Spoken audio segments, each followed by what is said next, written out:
The story of movement begins in stillness, beneath the calm surface of your resting body. Even in sleep, this structure continues its quiet work, bones aligning, muscles balancing, connective tissues holding and yielding in perfect harmony. Rheumatology, though often thought of as the study of pain or stiffness, is in truth the study of this deep harmony, the science of the materials that allow life to move with grace. If one were to imagine the human body as a city, then the skeleton would be its framework of bridges and towers, the muscles, its pulsing engines, and the connective tissues, the cables and tendrils linking it all together. Each part depends on the others. The muscles may provide motion, but without the firm foundation of bone, they would have nowhere to anchor. The bones may lend structure, but without the smooth coordination of joints, they would remain rigid and unyielding.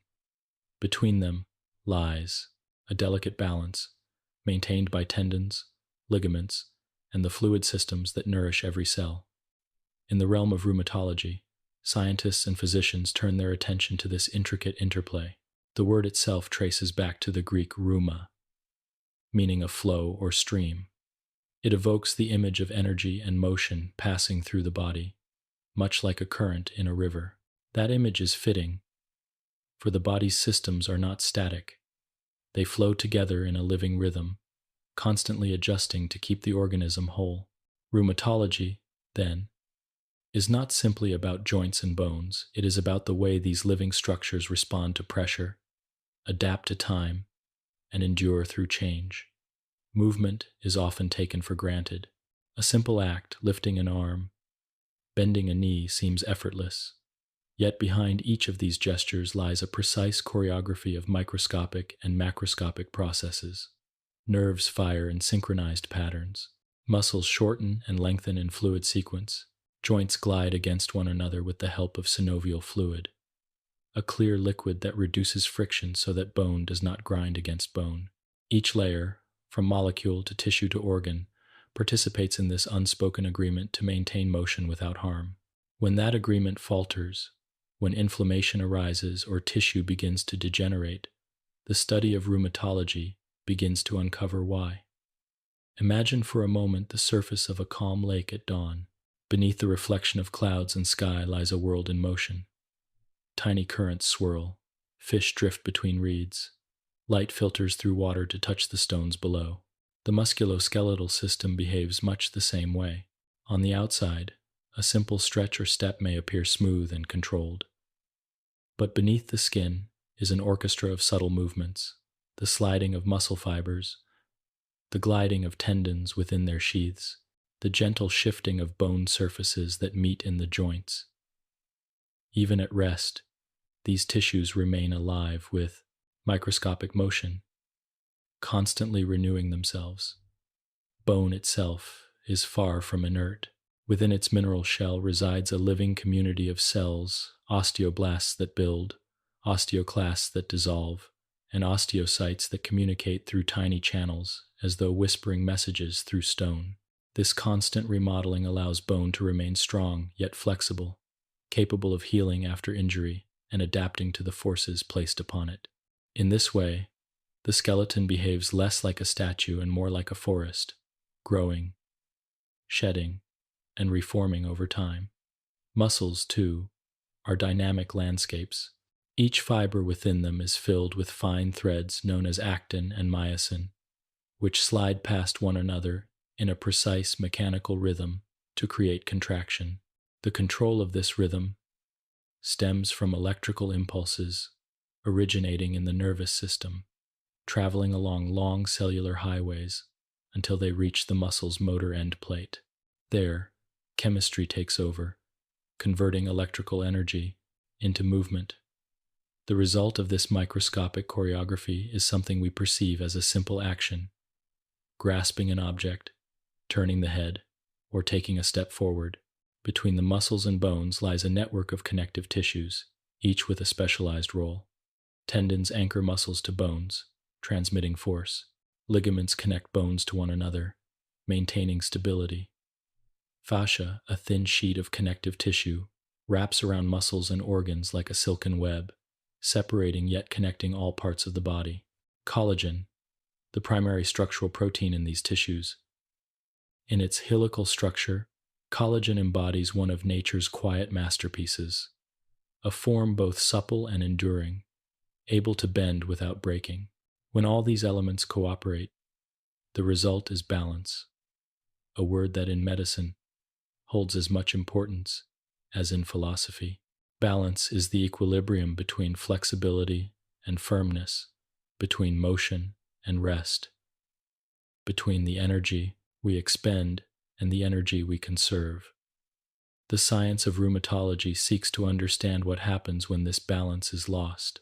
Perhaps an immune cell misidentifies a piece of joint tissue as foreign and launches an inflammatory attack. In each case, the smooth flow of the body's architecture is disturbed, and what was once effortless begins to feel restrained. Yet, even in the study of disease, rheumatology reveals something profoundly human: the body's enduring desire to repair itself.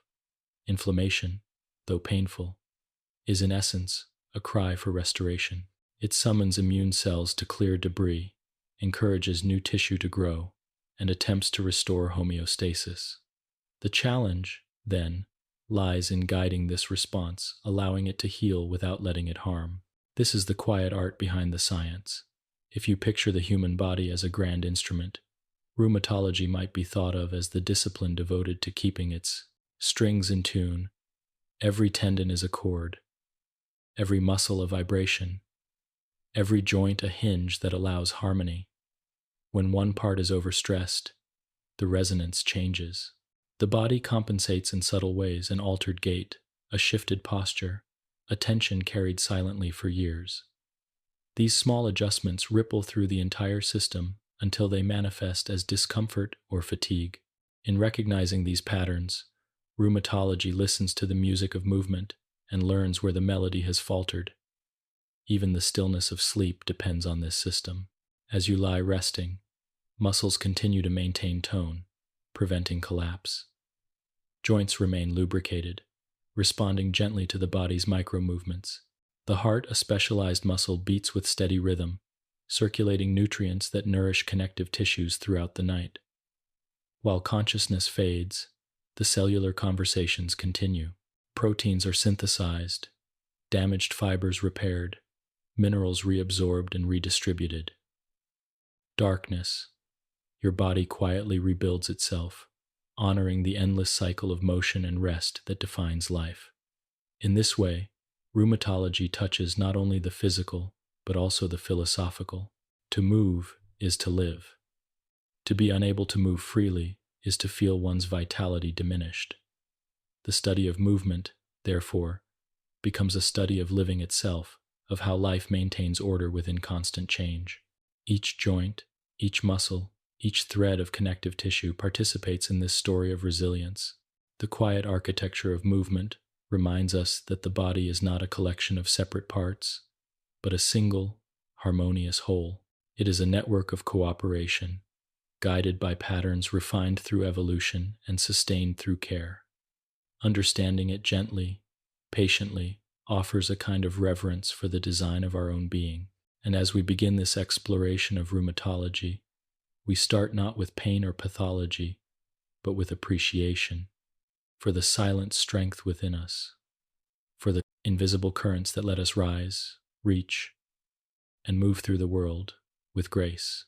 In the following part, we will drift further into this landscape, examining the meaning and scope of rheumatology itself, tracing its history, and observing how it bridges the sciences of structure, motion, and immunity. For now, you might simply rest in the awareness that even in stillness, your body moves in quiet harmony, sustained by an ancient architecture built for endurance and balance. 2. The essence of rheumatology. To understand the essence of rheumatology is to enter a realm where structure and function meet, where the solid frameworks of anatomy blend with the fluid responses of the immune system. It is a branch of medicine that studies not merely bones or muscles in isolation, but the connective fabric that unites them. The ligaments, tendons, cartilage, and synovial membranes that make movement possible and pain, at times, inevitable. Rheumatology is, in a sense, the language through which the body communicates its discomfort, and the science devoted to interpreting that language with patience and care. The word itself has ancient roots derived from the Greek rheuma, meaning that which flows. Early physicians used the term to describe the mysterious currents of pain that seem to move through the body without visible cause. They imagined these aches as fluids that drifted between tissues, migrating from joint to joint, changing shape but never disappearing. Though this idea no longer holds scientific weight, the imagery endures. For even in modern understanding, rheumatologic disease often behaves like a shifting current. Its symptoms wax and wane, its nature fluid rather than fixed. Modern rheumatology stands at the crossroads of several scientific disciplines. It draws upon anatomy to understand form, physiology to grasp function, immunology to reveal defense, and biochemistry to study the molecular messengers that mediate inflammation. It is both structural and systemic, both mechanical and chemical. The physician who practices it must see the patient as more than a collection of joints or swollen tissues. They must perceive the larger story being told by the body, the interplay of genes, environment, and time. At its heart, rheumatology concerns itself with the connective tissues that hold the human body together. These tissues form the framework of our physical existence. Collagen, the most abundant protein in the body, weaves through muscles, skin, tendons, and organs alike, providing both strength and flexibility. Elastin gives these tissues the capacity to stretch and return to shape. When functioning properly, this network is seamless and strong, but when the immune system begins to mistake its own connective tissues for intruders, or when wear and stress erode the delicate balance between formation and repair, the results can be painful and profound. Rheumatology is the science devoted to understanding that imbalance and guiding it back toward equilibrium. In the early days of medicine, disorders of the joints were lumped together under the broad term rheumatism. This catch-all phrase described everything from gout and arthritis to muscle stiffness after hard labor.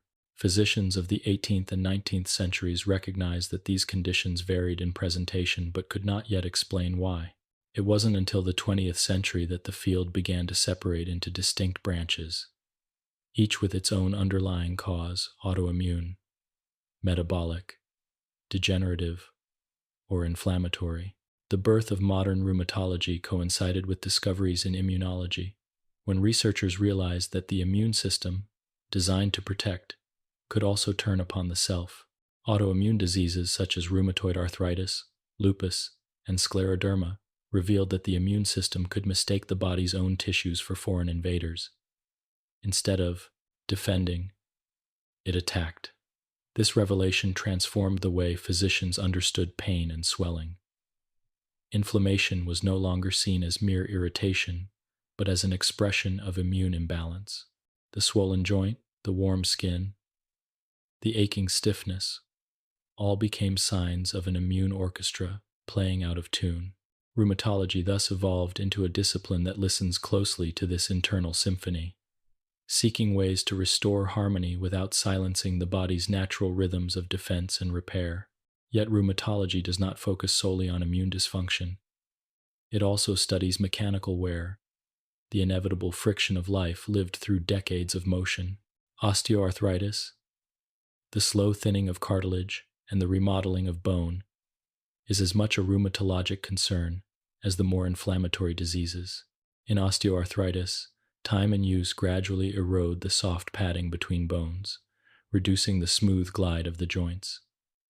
The process is not sudden, but cumulative, a whisper of change, repeated over millions of movements. To understand this quiet wearing down is to see the intersection of biology and biography, the story of a body shaped by its habits, its labors, and its years. Rheumatology also embraces the study of pain itself, not only as a symptom, but as a biological phenomenon worthy of its own contemplation. Pain in the joints and muscles is rarely confined to one place.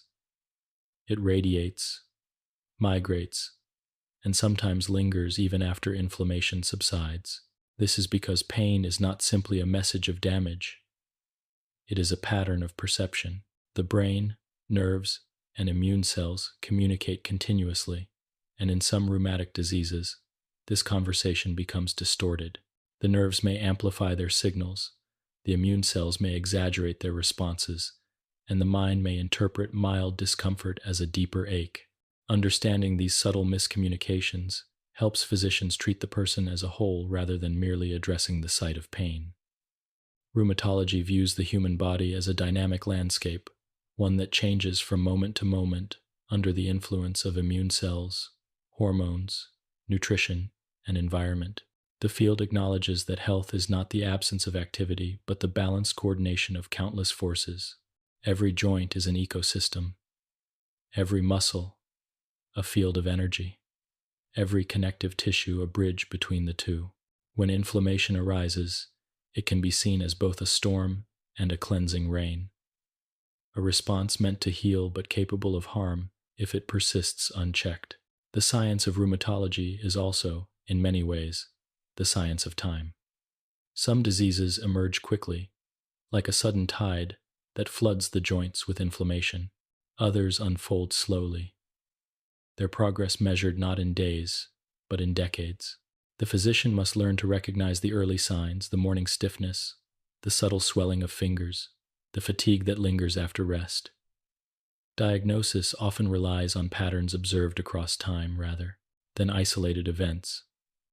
It is a discipline that values patience, observation, and the understanding that healing rarely happens in haste.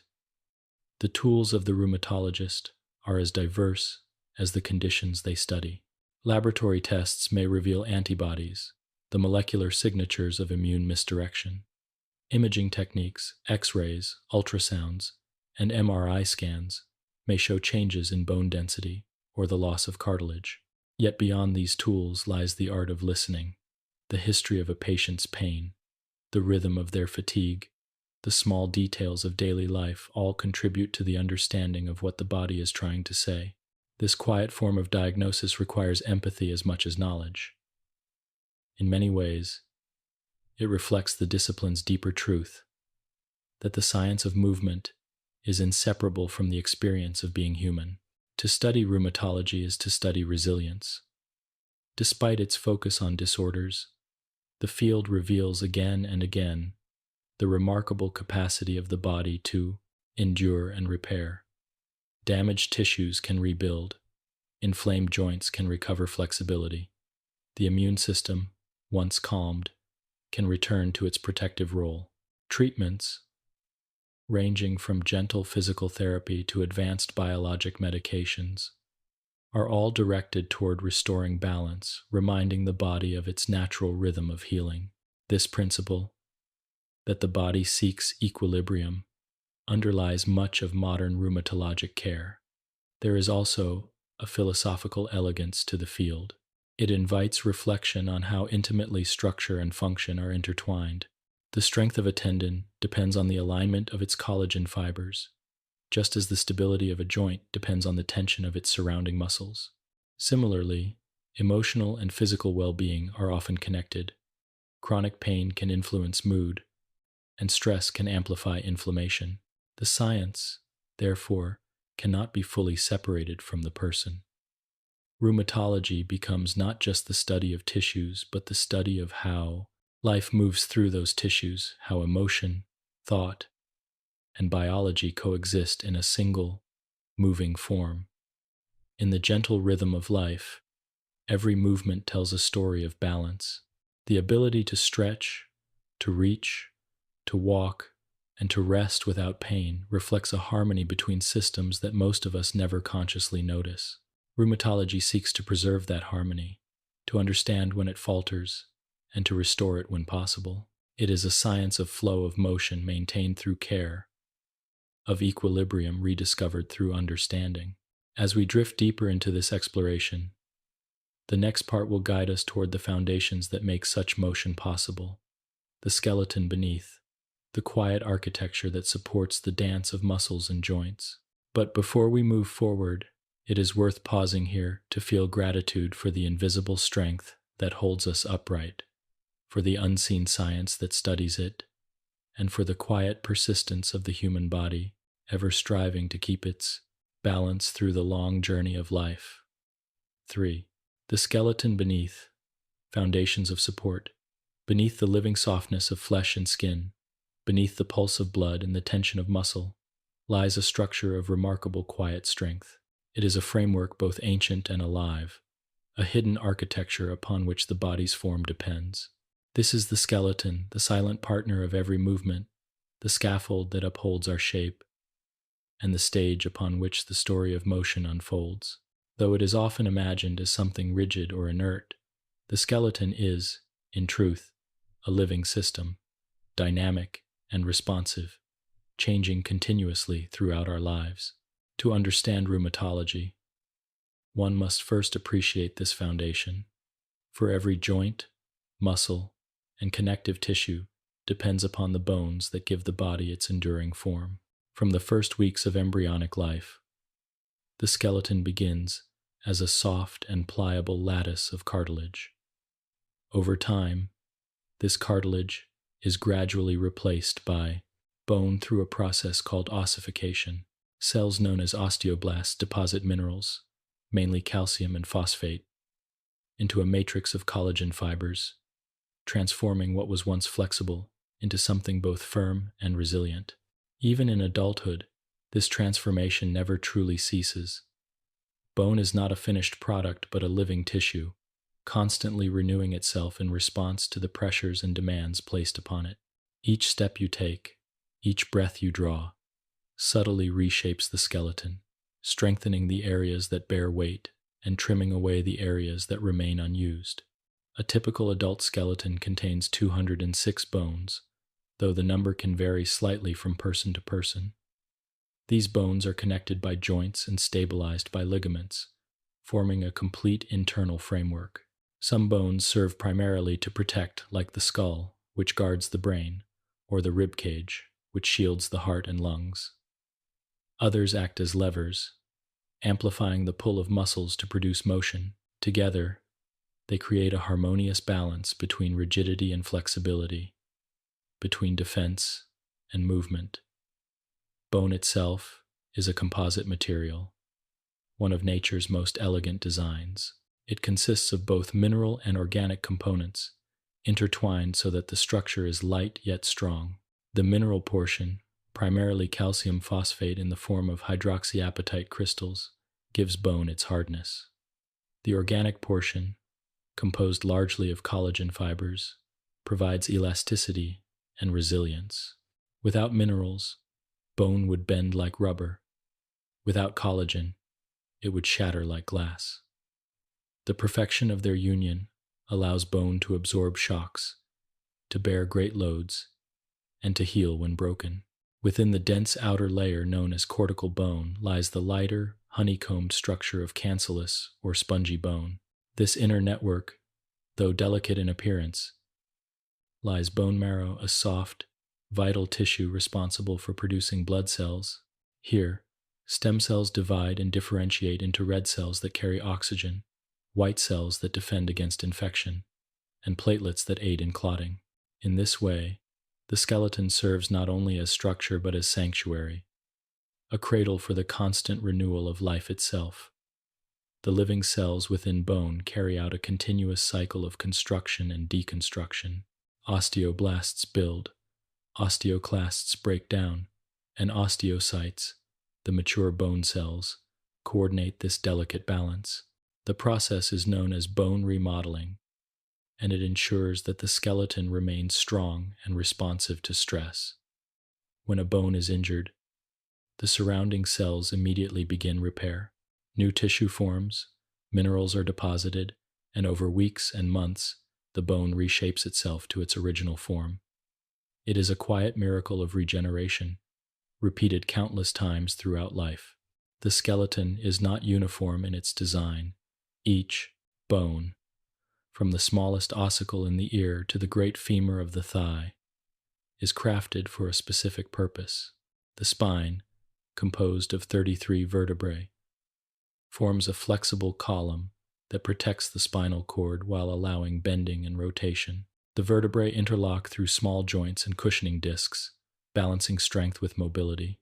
The rib cage expands and contracts with every breath, while the pelvis distributes weight from the spine to the legs, forming a bridge between upper and lower body. The limbs, with their long bones and hinge-like joints, transform muscular contraction into graceful motion.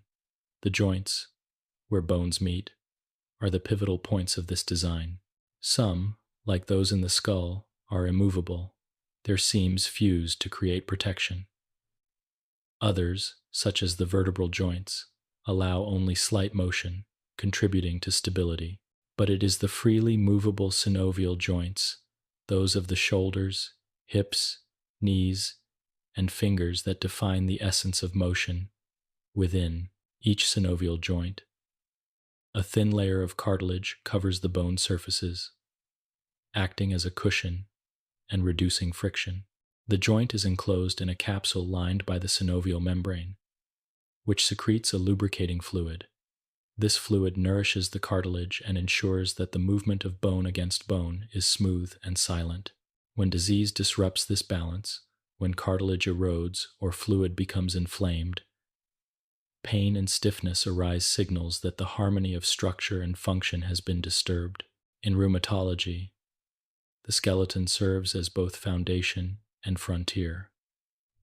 Many rheumatic diseases manifest where bone and soft tissue meet. In rheumatoid arthritis, for instance, the immune system attacks the synovial lining, leading to inflammation that gradually damages both cartilage and bone. In osteoporosis, the equilibrium between bone-building and bone-resorbing cells shifts, and the bones become porous and fragile. In conditions like ankylosing spondylitis, inflammation at the joints of the spine leads to abnormal bone formation, gradually fusing the vertebrae and reducing flexibility. Each of these disorders reveals how closely the skeleton's health is tied to the body's internal chemistry and immune function. The bones also serve as reservoirs for essential minerals, especially calcium and phosphorus. These minerals are continuously exchanged with the bloodstream, maintaining balance for muscle contraction, nerve signaling, and cellular function. When dietary intake is low, or hormonal signals shift as in aging or hormonal changes, the body draws upon this stored supply. Over time, if the withdrawals exceed the deposits, the bones weaken. This process, subtle and gradual, is one that rheumatology seeks to understand and prevent through nutrition, medication, and gentle movement that stimulates bone renewal.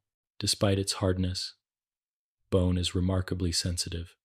It contains nerves and blood vessels that penetrate through tiny canals, ensuring nourishment and communication. When injured, it feels pain. When strained, it adapts. This adaptability is essential to growth and survival. The bones of a child lengthen at the growth plates, zones of cartilage that gradually ossify as maturity approaches. In adults, bones continue to respond to the mechanical stresses of daily life, thickening in areas of high demand and thinning when disused. Astronauts, for example, experience bone loss in the absence of gravity, while athletes develop denser bones where repeated impact occurs. Such changes demonstrate that the skeleton is not a static support but a living partner in the body's dialogue with its environment. To contemplate the skeleton is to see beauty in what lies unseen. Its curves and angles are not random, but expressions of perfect geometry. The arches of the foot that bear weight, the ball and socket joints that grant rotation, the fine scaffolding of the inner ear that translates vibration into sound. Surface is shaped by evolution and refined by use. Within its quiet strength lies the memory of motion, the record of every step taken, every fall recovered, every act of reaching, bending, and standing tall. In the stillness of night, even when the body rests, the skeleton remains vigilant, bone marrow continues its work, generating cells that defend and renew. Microscopic remodeling never ceases. It is a structure alive with activity. Without it, there would be no protection for the delicate organs within, no leverage for muscle to pull against, no upright stance to define the human form. It is the first architecture of being, a cathedral of mineral and protein that supports the fragile miracle of life. Rheumatology honors this hidden architecture not merely as anatomy but as evidence of the body's continual conversation with itself. The skeleton speaks through its adaptations, its strengths, and its vulnerabilities. It is a record of endurance, shaped by time and sustained by motion. In every sense, it is the foundation of support, the silent keeper of form, the enduring framework upon which all movement depends. In the next part, the story will flow naturally toward the art of connection, the joints themselves, those delicate meeting places where the stillness of bone becomes the possibility of motion and where the science of balance meets the beauty of movement. 4. The art of connection, joints and their design.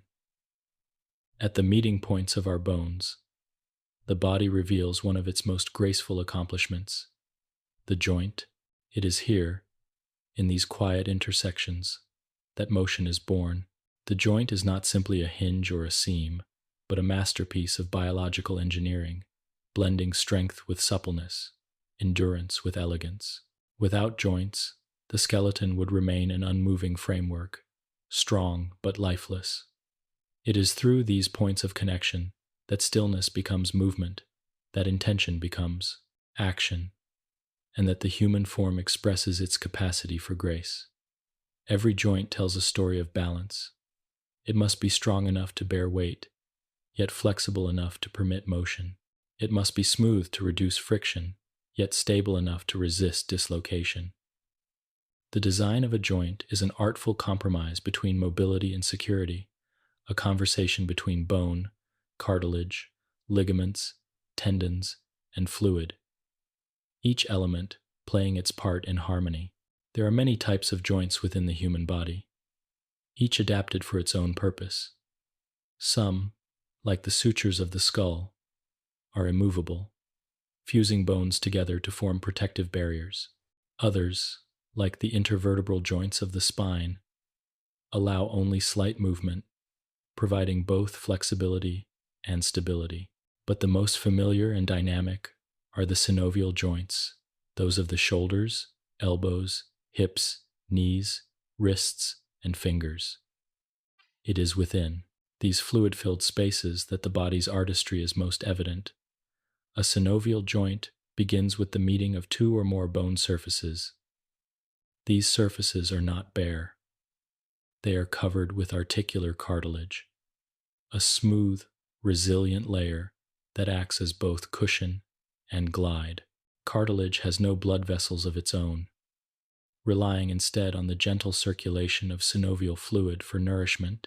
This fluid, secreted by the synovial membrane that lines the inner surface of the joint capsule, is one of the most remarkable substances in the body. Clear and slightly viscous, it serves as both lubricant and nutrient medium. With every movement, the pressure within the joint shifts, forcing the fluid in and out of the cartilage, delivering oxygen and removing waste. It is a system of silent maintenance, keeping the machinery of motion running smoothly without conscious effort. The joint capsule itself is a marvel of design, a fibrous envelope that encases the joint, strong enough to protect, yet flexible enough to permit motion. It is reinforced by ligaments, dense bands of connective tissue that bind bone to bone, guiding movement while preventing excessive motion. Ligaments are not mere ropes or tethers. They are living tissues capable of sensing stretch and tension. Within them reside sensory nerve endings that communicate constantly with the nervous system, allowing the body to maintain balance and coordination. When a joint moves, these receptors signal the brain about position and movement, an awareness known as proprioception. It is this quiet communication that allows you to walk without watching your feet, to reach for an object without calculating distance, to move through space with effortless precision. Tendons, in turn, connect muscle to bone, transmitting the force of contraction that powers movement. Where a muscle ends and a tendon begins, the fibers interlace seamlessly, distributing tension and protecting against strain. When a muscle contracts, the tendon pulls on the bone, and the joint responds by moving through its designed range of motion. Each joint's range is determined by its structure. The shoulder, a ball and socket joint, sacrifices some stability for the gift of great mobility, allowing the arm to swing in almost every direction. The knee, a hinge joint, moves primarily in one plane flexion and extension, trading freedom for strength. The spine's small joints allow subtle twisting and bending, their combined motion granting the flexibility that defines posture. Beneath this mechanical elegance lies a delicate biochemical harmony. The cartilage within a joint is composed largely of collagen and proteoglycans, molecules that attract water and create a firm yet compressible matrix. When you stand or walk, the cartilage compresses slightly, forcing fluid out. When you rest, it reabsorbs the fluid, replenishing itself. This cycle of compression and release keeps the tissue healthy. Prolonged immobility, by contrast, can deprive cartilage of nourishment, leading to stiffness. Movement, even gentle movement, is the language through which joints are kept alive. In the study of rheumatology, joints are among the most eloquent storytellers of health and disease. They reflect the wear of time, the traces of injury, and the whispers of immune activity. In osteoarthritis, the cartilage gradually thins, the smooth surfaces becoming roughened, and bone begins to remodel in response to uneven pressure. The result is stiffness, swelling, and sometimes the formation of bony growths known as osteophytes. In inflammatory conditions such as rheumatoid arthritis, the synovial membrane itself becomes overactive. Immune cells flood the joint space, releasing enzymes and cytokines that inflame the tissue and erode cartilage. The joint swells, becomes warm, and loses its fluid grace. Over time, if untreated, the structure may deform, altering alignment and motion. Yet even in these disorders, the body's attempts at repair are evident. New blood vessels form, immune cells remove damaged tissue, and fibroblasts begin to rebuild.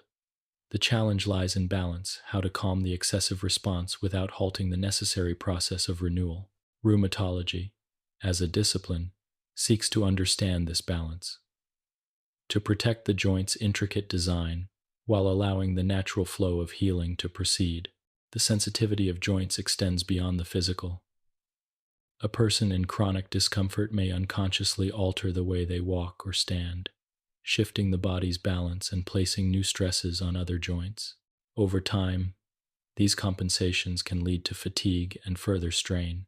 For this reason, rheumatology often approaches joint health holistically, recognizing that alignment, muscle tone, emotional well-being, and rest all contribute to function. Gentle exercise, such as stretching, swimming, or slow, mindful walking, helps sustain the rhythm of joint motion, keeping the synovial fluid circulating and the surrounding muscles strong. Movement, when performed with care, is one of the most potent forms of medicine for the joints. The artistry of joint design extends beyond simple mechanics into the poetry of evolution. Each species on Earth has developed joints suited to its way of life: the soaring wings of birds, the leaping legs of frogs, the flexible spines of cats. The human joint, refined through millions of years, represents a balance between mobility and endurance, allowing not only the running and climbing of early ancestors, but also the fine manipulations of hands that would one day write, paint, and create. The opposable thumb, with its saddle-shaped joint, is a triumph of design, a small feature that has shaped the course of human culture. Even when joints falter, when pain or stiffness sets in, They continue to embody the memory of movement. The creak of an aging knee or the ache of a stiff shoulder is not merely a sign of decline, but a reminder of a life in motion. Each joint carries the imprint of experience, the steps taken, the burdens lifted, the gestures made in work and affection alike. They are the living hinges of memory, recording in their wear the story of existence. In the quiet hours, when the body is still, the joints rest yet never sleep. The synovial fluid continues to circulate slowly. The cartilage absorbs and releases its nutrients. The ligaments maintain their gentle tension. The body prepares itself for another day of motion. Rheumatology, in studying this ongoing rhythm, reminds us that health is not static. It is the maintenance of flow, the continual conversation between structure and movement, protection and expression. The art of connection, then, is not limited to the physical joining of bones. It is the principle by which all living systems operate. Just as joints connect the parts of the body, relationships connect the experiences of life. Stability and movement, rest and action each must coexist for harmony to endure. To appreciate the design of the joints is to recognize the elegance of the human form, not as a collection of parts, but as a unified whole, always in dialogue with itself, always moving gently between strength and release. For within their fibers lies another dimension of the body's design, the power that moves the bones, the rhythm that sustains life, and the quiet strength that supports every graceful motion from within. 5. The language of movement. Muscles in harmony. Beneath the stillness of the skin lies a world in constant motion, a living network of fibers that pulse and flow with silent strength. The muscles of the human body are the true instruments of motion, translating thought into action, energy into grace. Every gesture, from the smallest flicker of a fingertip to the steady rhythm of the heart, is written in this muscular language, a conversation of contraction and release, of power and precision, of stillness and flow. To understand the muscles is to listen to the music of the body itself, where every fiber plays its part in a delicate symphony of life. Muscles are not simply masses of flesh or bundles of tissue. Each one is composed of millions of microscopic cells called muscle fibers, long and slender, designed to shorten and lengthen in perfect coordination. These fibers work through a principle known as the sliding filament mechanism, in which two kinds of protein strands, actin and myosin, slide past one another in rhythmic succession. This movement, though invisible to the eye, powers every voluntary motion we perform. Precision. Chemical energy stored in nutrients is converted into mechanical energy, allowing the body to lift, walk, breathe, and even maintain posture when seemingly at rest.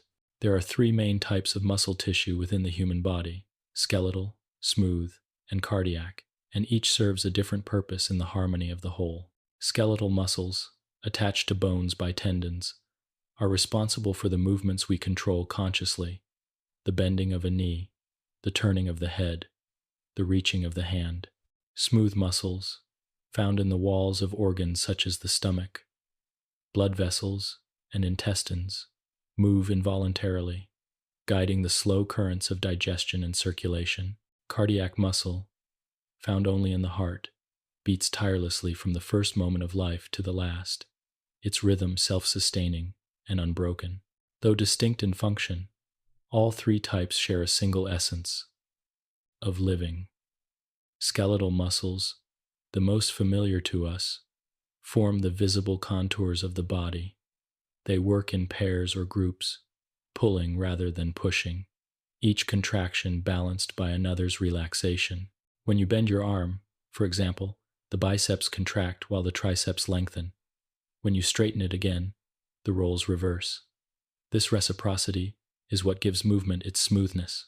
Without such balance, motion would be jerky and uncoordinated. The nervous system orchestrates this interplay with exquisite timing, sending electrical signals along motor neurons that trigger contraction within milliseconds.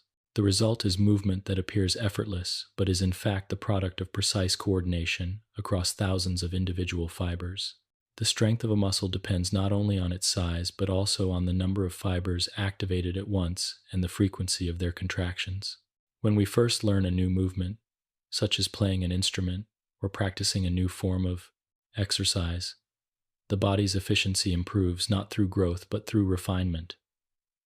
Over time, repeated use leads to hypertrophy, an increase in muscle fiber size, while disuse brings the opposite. In this constant responsiveness, muscle mirrors the principles of adaptation that shape all living tissues. It grows stronger through demand, weaker through neglect, and ever seeks balance between rest and activity. Each muscle fiber contains its own store of energy in the form of adenosine triphosphate, or ATP, the body's universal energy currency. During contraction, ATP is broken down, releasing the energy needed for the myosin filaments to pull on actin. When ATP reserves run low, the body turns to stored glycogen and fat, breaking them down to renew its supply. Lactic acid, a byproduct of this process, can accumulate during intense exertion, leading to the familiar burning sensation in tired muscles. Yet even this discomfort serves a purpose, signaling the need for rest and recovery. After exertion, the body restores its chemical balance, clears metabolic byproducts, and repairs micro tears in the fibers, making them stronger than before. Every act of motion carries within it a cycle of stress and renewal, an echo of nature's broader rhythms of effort and restoration. Muscles are not mere engines of strength, they are also organs of expression. The subtle movements of the face convey emotion. The posture of the body communicates intention long before words are spoken. Even breathing, often taken for granted, depends on the steady work of the diaphragm and intercostal muscles. These contract and relax in gentle waves, drawing air into the lungs and expelling it again in a rhythm that mirrors the tides. In this way, the muscular system becomes both functional and poetic, shaping not only how we move but how we exist within the world. The language of muscles extends beyond conscious control. Smooth muscles work tirelessly within us, moving food along the digestive tract, adjusting the diameter of blood vessels, and regulating the flow of air in the lungs. They respond not to thought but to signals from the autonomic nervous system, a network that operates beneath awareness. When the body needs to conserve heat, small muscles in the skin contract, causing hair to rise and creating the familiar sensation of goosebumps. When fear or excitement heightens the senses, smooth muscles constrict blood vessels and quicken the heartbeat. These responses are ancient and instinctive, woven deeply into the biology of survival. Cardiac muscle stands apart as a marvel of endurance. Unlike skeletal muscle, it does not tire easily, and unlike smooth muscle, it contracts with rhythmic precision. Each heartbeat is initiated by electrical impulses generated within the heart itself, propagated through a network of specialized cells known as the conduction system. These signals ensure that the chambers of the heart contract in a coordinated sequence, propelling blood through the arteries and sustaining the circulation that nourishes every tissue. The heart's autonomy is a reminder of the body's quiet intelligence, the capacity of its parts to sustain life without conscious thought. Rheumatology, though primarily associated with joints and connective tissues, also concerns itself with muscles, for they too can suffer from inflammation, weakness, or autoimmune attack. Conditions such as polymyositis and dermatomyositis reveal how the immune system can turn against the very fibers that grant movement, leading to fatigue, pain, and loss of strength. In these cases, the muscles speak through discomfort, signaling an internal imbalance. The study of such disorders deepens our appreciation for the fragility and resilience of the muscular system, its capacity for recovery when nurtured, and its vulnerability when neglected. Movement is not merely physical, it is also emotional and psychological. Muscles store patterns of tension that reflect our inner states. The neck stiffens under stress. The shoulders tighten with worry. The jaw clenches in silence. These habitual postures become ingrained over time, shaping not only how we move, but how we feel.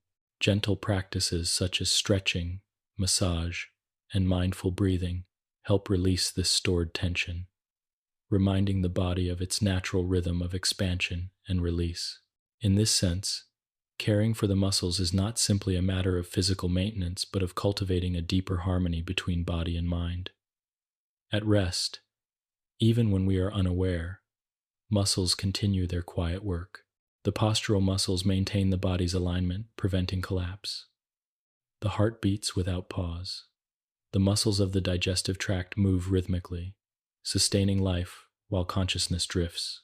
It is humbling to consider how much effort goes unnoticed, how the body labors ceaselessly in the service of existence. In the stillness of sleep, microscopic repairs unfold, proteins are synthesized, damaged fibers are replaced, and the energy stores of every cell are replenished. The language of movement continues, soft and steady, beneath the threshold of awareness. In the end, the muscles are not separate from the self. They are the self in motion. They transform thought into gesture, potential into expression. To move is to live, and to live is to participate in the endless dialogue between stillness and motion. The language of the muscles is one of continuity, a steady conversation between will and nature, intention and instinct. As we continue our exploration, we will turn our gaze to the connective tissues that weave between these systems, linking muscle to bone and organ to organ. Within those fine fibers lies the body's true network of unity, the subtle threads that bind all movement into one continuous whole, ensuring that nothing within us moves alone. 6. Connective tissues. The body's silent network. Beneath the surface of motion, beneath the shifting of muscles and the flexing of joints, there lies a subtler system, one that holds everything together in quiet coherence. This is the world of connective tissue, the body's unseen network, a fine web that links every organ, muscle, and bone into a single, harmonious whole. It is the soft scaffolding that gives structure to form, the binding medium that allows the body to move as one, and the gentle cushion that protects the fragile machinery of life. To understand connective tissue is to glimpse the invisible architecture of existence, a lattice of strength and suppleness woven throughout every part of the body. Connective tissue is both everywhere and rarely noticed.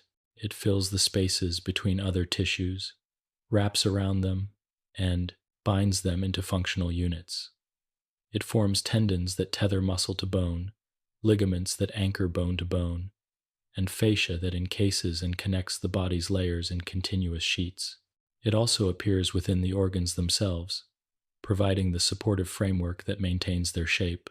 Even the blood, often seen as a fluid rather than a fabric, is classified as a connective tissue, for it shares the same origin and purpose: to connect, to nourish, to sustain the dialogue between parts. What makes connective tissue so remarkable is its versatility. It can be as dense and strong as a tendon, as elastic as the wall of an artery, or as delicate as the membranes that line the lungs. All forms of connective tissue share the same basic components: cells that produce and maintain the tissue, fibers that provide strength and flexibility, and ground substance, a gel-like material that fills the spaces between cells and fibers, allowing for both structure and flow. These elements combine in different proportions to create an astonishing variety of textures and functions, from the resilience of cartilage to the softness of fat. At the heart of this network lies collagen, the body's most abundant protein. Its very name, derived from the Greek word kolla meaning glue, reflects its role as the universal binder. Collagen fibers are strong yet flexible, able to withstand tension without tearing. In tendons, they are packed in parallel bundles, providing immense tensile strength for transmitting the force of muscle contractions. In skin and ligaments, they weave in multi-directional patterns, granting both support and pliability. There are many types of collagen, each with subtle variations suited to its environment. Type 1, forming the scaffolds of bone and skin. Type 2, giving cartilage its smooth resilience. And type 3, lending elasticity to the walls of blood vessels and hollow organs. Together, these fibers create the framework upon which the living body depends. Intertwined with collagen is elastin, another structural protein that grants tissues their ability to stretch and return to shape. Without elastin, every movement would strain the body's fibers to breaking. With it, tissues can expand and contract thousands of times without losing form. This quality is most evident in the lungs and arteries, which must stretch with every breath and heartbeat, respectively. Elastin gives the body its graceful elasticity, allowing it to bend and flex while preserving its integrity. The cells responsible for producing and maintaining these fibers are known as fibroblasts, quiet, industrious builders that dwell within the connective matrix. Fibroblasts are never truly at rest. They continuously secrete collagen, elastin, and the components of ground substance. When injury occurs, fibroblasts become activated, migrating to the damaged area to lay down new fibers in an orderly pattern of healing. Over time, their work restores strength to what was torn, though sometimes at the cost of suppleness. The scars they create are functional but rigid, reminders of the body's remarkable ability to mend itself even when perfection cannot be regained. Though it may appear inert, it is alive with sensory nerve endings that detect pressure, stretch, and pain. The fascia, in particular, contains a vast network of mechanoreceptors, tiny sensors that send constant feedback to the brain about posture and tension. When a muscle contracts, the fascia surrounding it stretches and transmits information about position and force. This sensory web contributes to proprioception, the body's innate sense of balance and alignment. It is through connective tissue that we feel where we are in space, even with eyes closed, and through it that subtle emotional states can manifest as tension or ease within the body. Rheumatology. Connective tissue holds a special place, for many of the conditions studied in this field originate within it. Autoimmune disorders such as systemic lupus, erythematosus, scleroderma, and mixed connective tissue disease involve the immune system's mistaken attack on the body's own structural proteins. The results vary. Skin may tighten, blood vessels may stiffen, or joints may ache, but the underlying theme remains the same: a disruption of the body's silent network. These conditions remind us that the connective tissue is not merely a passive scaffold, but an active participant in the body's immune and metabolic functions.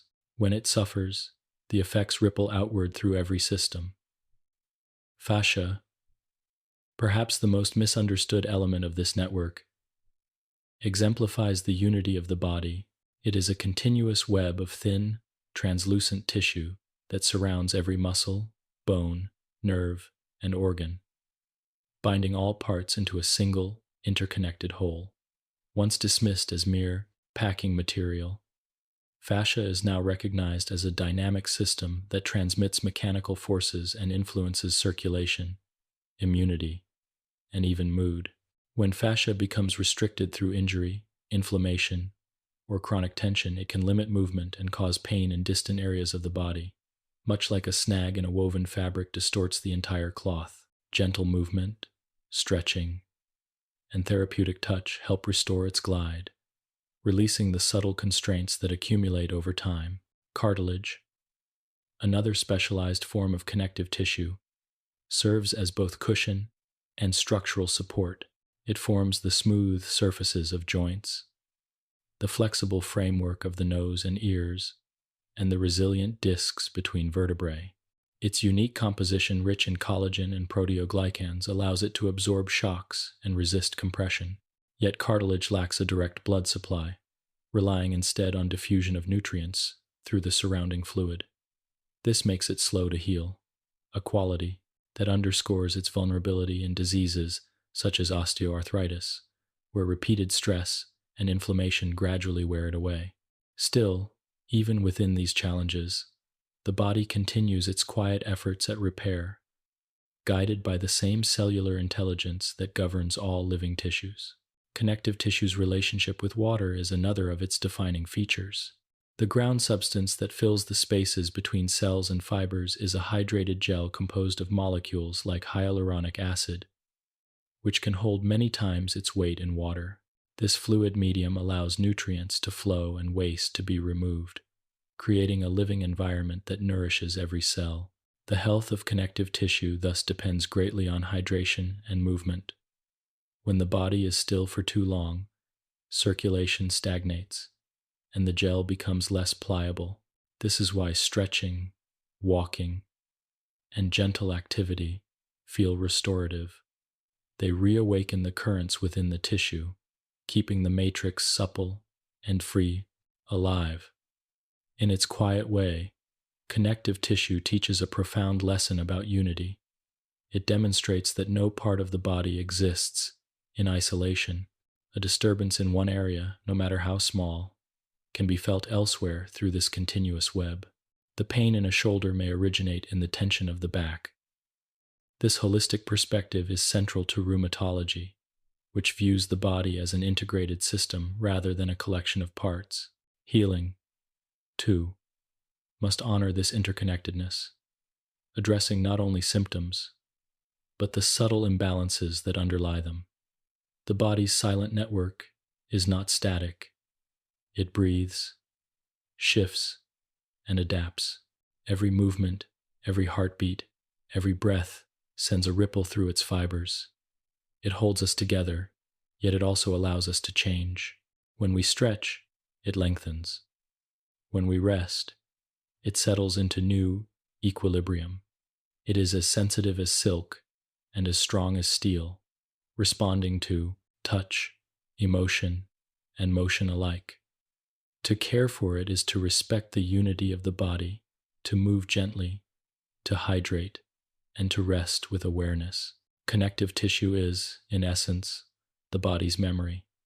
It records the patterns of movement and stillness, of injury and recovery, of tension and release. Over time, it shapes itself around our habits, carrying the traces of how we have lived. To understand it is to recognize that every gesture, every posture, every moment of life leaves an imprint. And yet, like the rest of the body, it is never fixed. With patience and care, it can renew itself, soften, and adapt once more. As we move onward, our focus will turn to a deeper and more mysterious realm within this interconnected system, the immune response that both protects and, at times, misguides the body. Within that invisible conflict lies the key to many rheumatologic conditions, where defense becomes confusion, and the silent network must learn again to distinguish friend from foe. 7. The immune system's role when defense turns inward. Within every human being, there exists a quiet guardian, an intricate defense network that watches over the body day and night. This is the immune system, an invisible yet vigilant protector, ceaselessly distinguishing between what belongs to the self and what does not. It identifies invaders, neutralizes threats, and orchestrates healing after injury. But like all powerful systems, it requires delicate balance. When harmony is lost, when its wisdom falters, the same forces designed to protect can turn inward, mistaking friend for foe. This is the paradox at the heart of many rheumatologic conditions, that the body's own defenses, in their confusion, can bring about the very suffering they were meant to prevent. The immune system is not located in any one place. It is distributed like a network of sentinels across the body. It resides in the bloodstream, in the bone marrow, in the lymph nodes, and even within the delicate linings of tissues. Its components are many and varied. White blood cells that patrol for intruders, antibodies that recognize and neutralize specific threats, and signaling molecules called cytokines that carry messages between cells. Together, These elements form a living system of communication and coordination, capable of responding within seconds to even the faintest sign of danger. Under normal circumstances, the immune system acts with remarkable precision. When bacteria enter through a wound, specialized cells recognize chemical patterns unique to the invaders. The alarm is raised, and an army of immune cells rushes to the site. Inflammation begins a process as old as life itself. Blood vessels widen, increasing the flow of oxygen and nutrients. White blood cells migrate into the tissue, releasing enzymes that destroy pathogens and clear away damaged cells. Swelling, warmth, and redness appear, visible signs of this microscopic battle. In time, as the threat subsides, the system retreats, leaving behind a landscape of repair. This process, when controlled, is not only protective, but essential for healing. However, the immune system's intelligence depends on one critical skill: the ability to recognize self from non-self. Every cell in the body carries molecular markers that identify it as belonging to the individual. Much like a passport verifies citizenship, immune cells are trained to ignore these familiar signals and to target only what is foreign. In autoimmune diseases, this recognition system falters. For reasons that are still not fully understood, the immune system begins to see the body's own tissues as if they were invaders. Antibodies, which normally target viruses or bacteria, turn their attention toward healthy cells. The result is a chronic, misdirected response, a state of self-attack that leads to inflammation, pain, and gradual tissue damage. In rheumatology, this self-reactive process lies at the heart of many conditions. In rheumatoid arthritis, for instance, the immune system targets the synovial membrane, the thin layer that lines the joints. What begins as mild inflammation soon becomes persistent and destructive. The synovial tissue thickens, producing excess fluid, and immune cells infiltrate the space, releasing enzymes that erode cartilage and bone. The joint swells, stiffens, and eventually deforms if untreated. In systemic lupus erythematosus, the immune system's confusion is even more widespread. Antibodies form against components found in nearly every cell, leading to inflammation that can affect the skin, kidneys, heart, and nervous system. Scleroderma, another autoimmune condition, triggers the overproduction of collagen, causing the skin and internal organs to harden and lose flexibility. Though these disorders differ in appearance, they share a single root: medicine's most profound mysteries.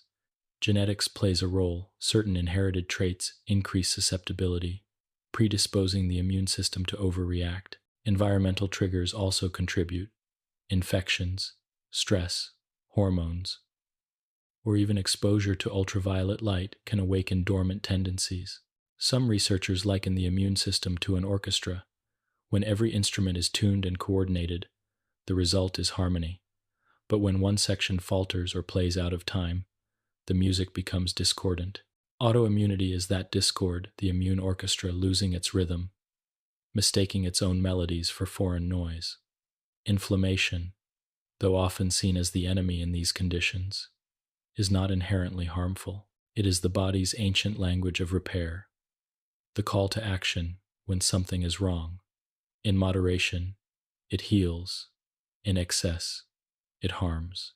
The same molecules that destroy invading microbes can also damage healthy tissue when released unchecked. Messengers are key players in this process. They regulate inflammation by instructing cells when to attack and when to stand down. In autoimmune diseases, this regulation breaks down, and cytokines such as tumor necrosis factor, TNF, and interleukin-6 continue to fuel inflammation long after the original stimulus has disappeared. The body remains trapped in a cycle of alarm, unable to return to peace. Rheumatology, as a discipline, seeks not to silence the immune system, but to restore its equilibrium. Treatments are designed to temper its overactivity without dismantling its protective functions. Medications such as corticosteroids and disease-modifying antirheumatic drugs, DMARDs, reduce inflammation, while newer biologic therapies target specific cytokines or immune pathways, offering precision where once only broad suppression was possible. Yet the true art of management lies beyond medication alone. It includes gentle exercise, balanced nutrition, and mindfulness practices that calm the body's stress responses, which are intimately tied to immune activity. The mind and immune system are not strangers to one another. Emotion, rest, and environment all shape their dialogue. When viewed with empathy, the autoimmune response can even be seen as a misdirected act of care, a defense mechanism that has lost its sense of self. The immune system, designed to protect, becomes overzealous, striving so hard to eliminate danger that it perceives danger everywhere. Its confusion mirrors the human tendency to guard too fiercely against imagined threats, to fight even when peace would serve better. In this way, the science of rheumatology touches upon something deeply human, the struggle between vigilance and trust, between protection and surrender. Within the joints, muscles, and connective tissues, the effects of autoimmunity unfold slowly, almost imperceptibly at first. Fatigue creeps in, a stiffness greets the morning, a swelling appears where once there was ease. These are not random afflictions, but the echoes of the immune system's unrest. Beneath them lies a cellular dialogue gone awry, macrophages releasing enzymes, lymphocytes producing antibodies, cytokines summoning reinforcements. The tissues respond in kind, thickening, scarring, or breaking down.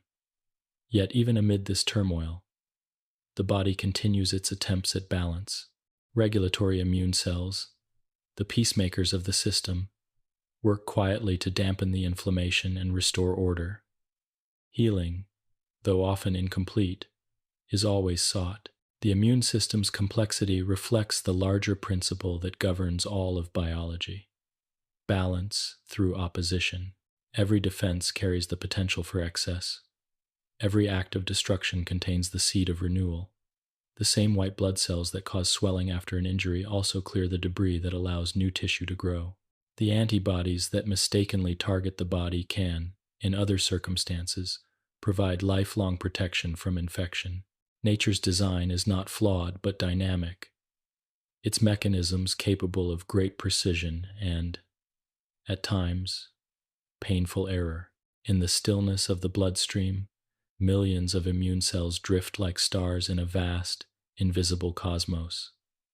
Each one carries memory and imprint of past encounters, a record of battles fought and won. They are the historians of the body, preserving knowledge that allows faster response to familiar threats. Yet sometimes, memory itself becomes a trap. When the immune system remembers too vividly, it can mistake normal cells for old enemies, reacting to harmless patterns as if they were intruders. In this way, autoimmunity can be seen as memory without mercy, a lesson the body cannot forget. Rheumatology teaches us to see the immune system not as a battlefield, but as a conversation that has lost its clarity. The goal is not to silence the dialogue, but to remind it of its proper tone. Through careful guidance, medication, rest, nutrition, and emotional steadiness, body can relearn its own boundaries. The immune system, once misled, can gradually return to its original wisdom, to protect without harming, to heal without fear. And so, the study of autoimmunity becomes more than a study of disease. It is an inquiry into the nature of self-recognition, of how the body knows itself and what happens when that knowing fades. It reveals that even within conflict, there is purpose, that beneath pain, there is the persistence of life's intention to survive and adapt. The immune system, though it may err, is ultimately a reflection of the body's devotion to preservation. It fights because it loves, defends because it remembers, and heals because it must. In the chapters that follow, we will move deeper into the landscape of these disorders, exploring how the immune system's misplaced fervor gives rise to specific rheumatic diseases. We will see how inflammation, the body's ancient instrument of defense, becomes both a healer and a destroyer, and how understanding its rhythm allows medicine to restore balance to the quiet symphony of the human form. The spectrum of rheumatic conditions. The story of rheumatology unfolds across a broad and intricate landscape, where each condition is like a variation on a single theme. The theme of inflammation, balance, and the body's enduring attempt to maintain harmony. No two rheumatic diseases are exactly alike, yet all share a connection through the tissues they affect and the systems they involve. Some confine themselves to the joints, others wander through the organs, the skin, or the blood vessels. Some arrive with sudden intensity, others creep in quietly, shaping life over years. Together, they form what physicians call the spectrum of rheumatic conditions, a continuum that stretches from the mechanical wear of aging to the mysterious misfires of the immune system. To explore this spectrum is to glimpse how profoundly interconnected the body's structures are and how delicate the balance between motion, defense, and renewal can be. At one end of this spectrum lie the degenerative diseases, those that arise not from immune confusion but from the passage of time and the constant rhythm of movement. Chief among these is osteoarthritis, the most common of all joint disorders. In osteoarthritis, the smooth cartilage that cushions the ends of bones gradually wears away. The process begins subtly, perhaps a knee that aches after climbing stairs, or fingers that stiffen in the morning but loosen as the day unfolds. Under the microscope, the changes are profound. Cartilage cells lose their vitality, the matrix that supports them begins to break down, and the joint surfaces become roughened. The body attempts to repair the damage by forming new bone at the margins, resulting in small protrusions called osteophytes. The joint swells slightly, and movement becomes less fluid. Though osteoarthritis is not driven by autoimmunity, it shares with inflammatory diseases the theme of imbalance and overcorrection in one area leading to strain in another. Yet even in its gradual erosion, osteoarthritis demonstrates the body's resilience. It adapts, remodels, and continues to bear the weight of daily life, sometimes for decades. Moving further along the spectrum, the scene shifts from mechanical wear to immune-driven inflammation. Here we encounter rheumatoid arthritis, one of the defining conditions of rheumatology. Unlike osteoarthritis, which affects isolated joints, rheumatoid arthritis is systemic, meaning it influences the body as a whole. It begins when the immune system targets the synovial membrane, the delicate lining of the joint capsule.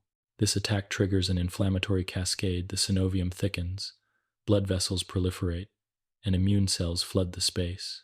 Over time, the persistent inflammation erodes cartilage and bone, leading to pain, deformity, and loss of function.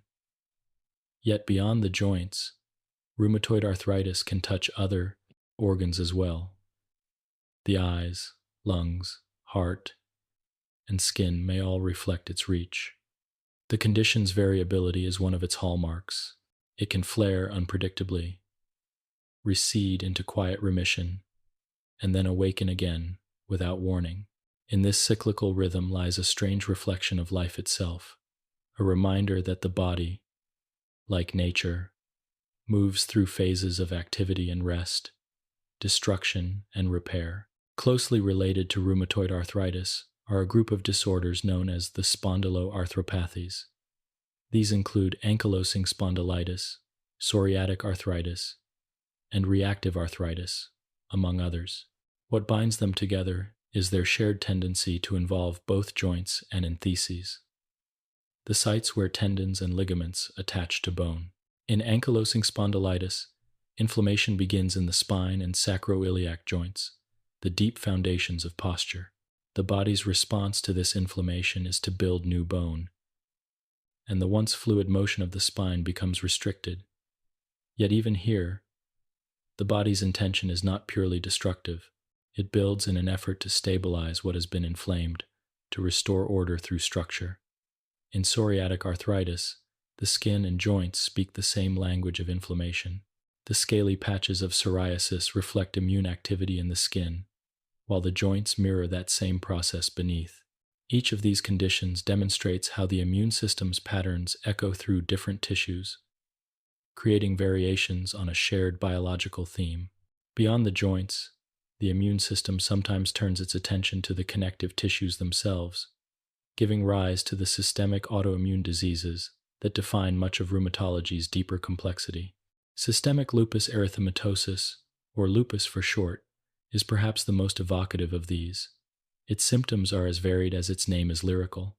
The disease may touch the skin, leaving a butterfly-shaped rash across the cheeks, or it may move silently through the kidneys, heart, or nervous system.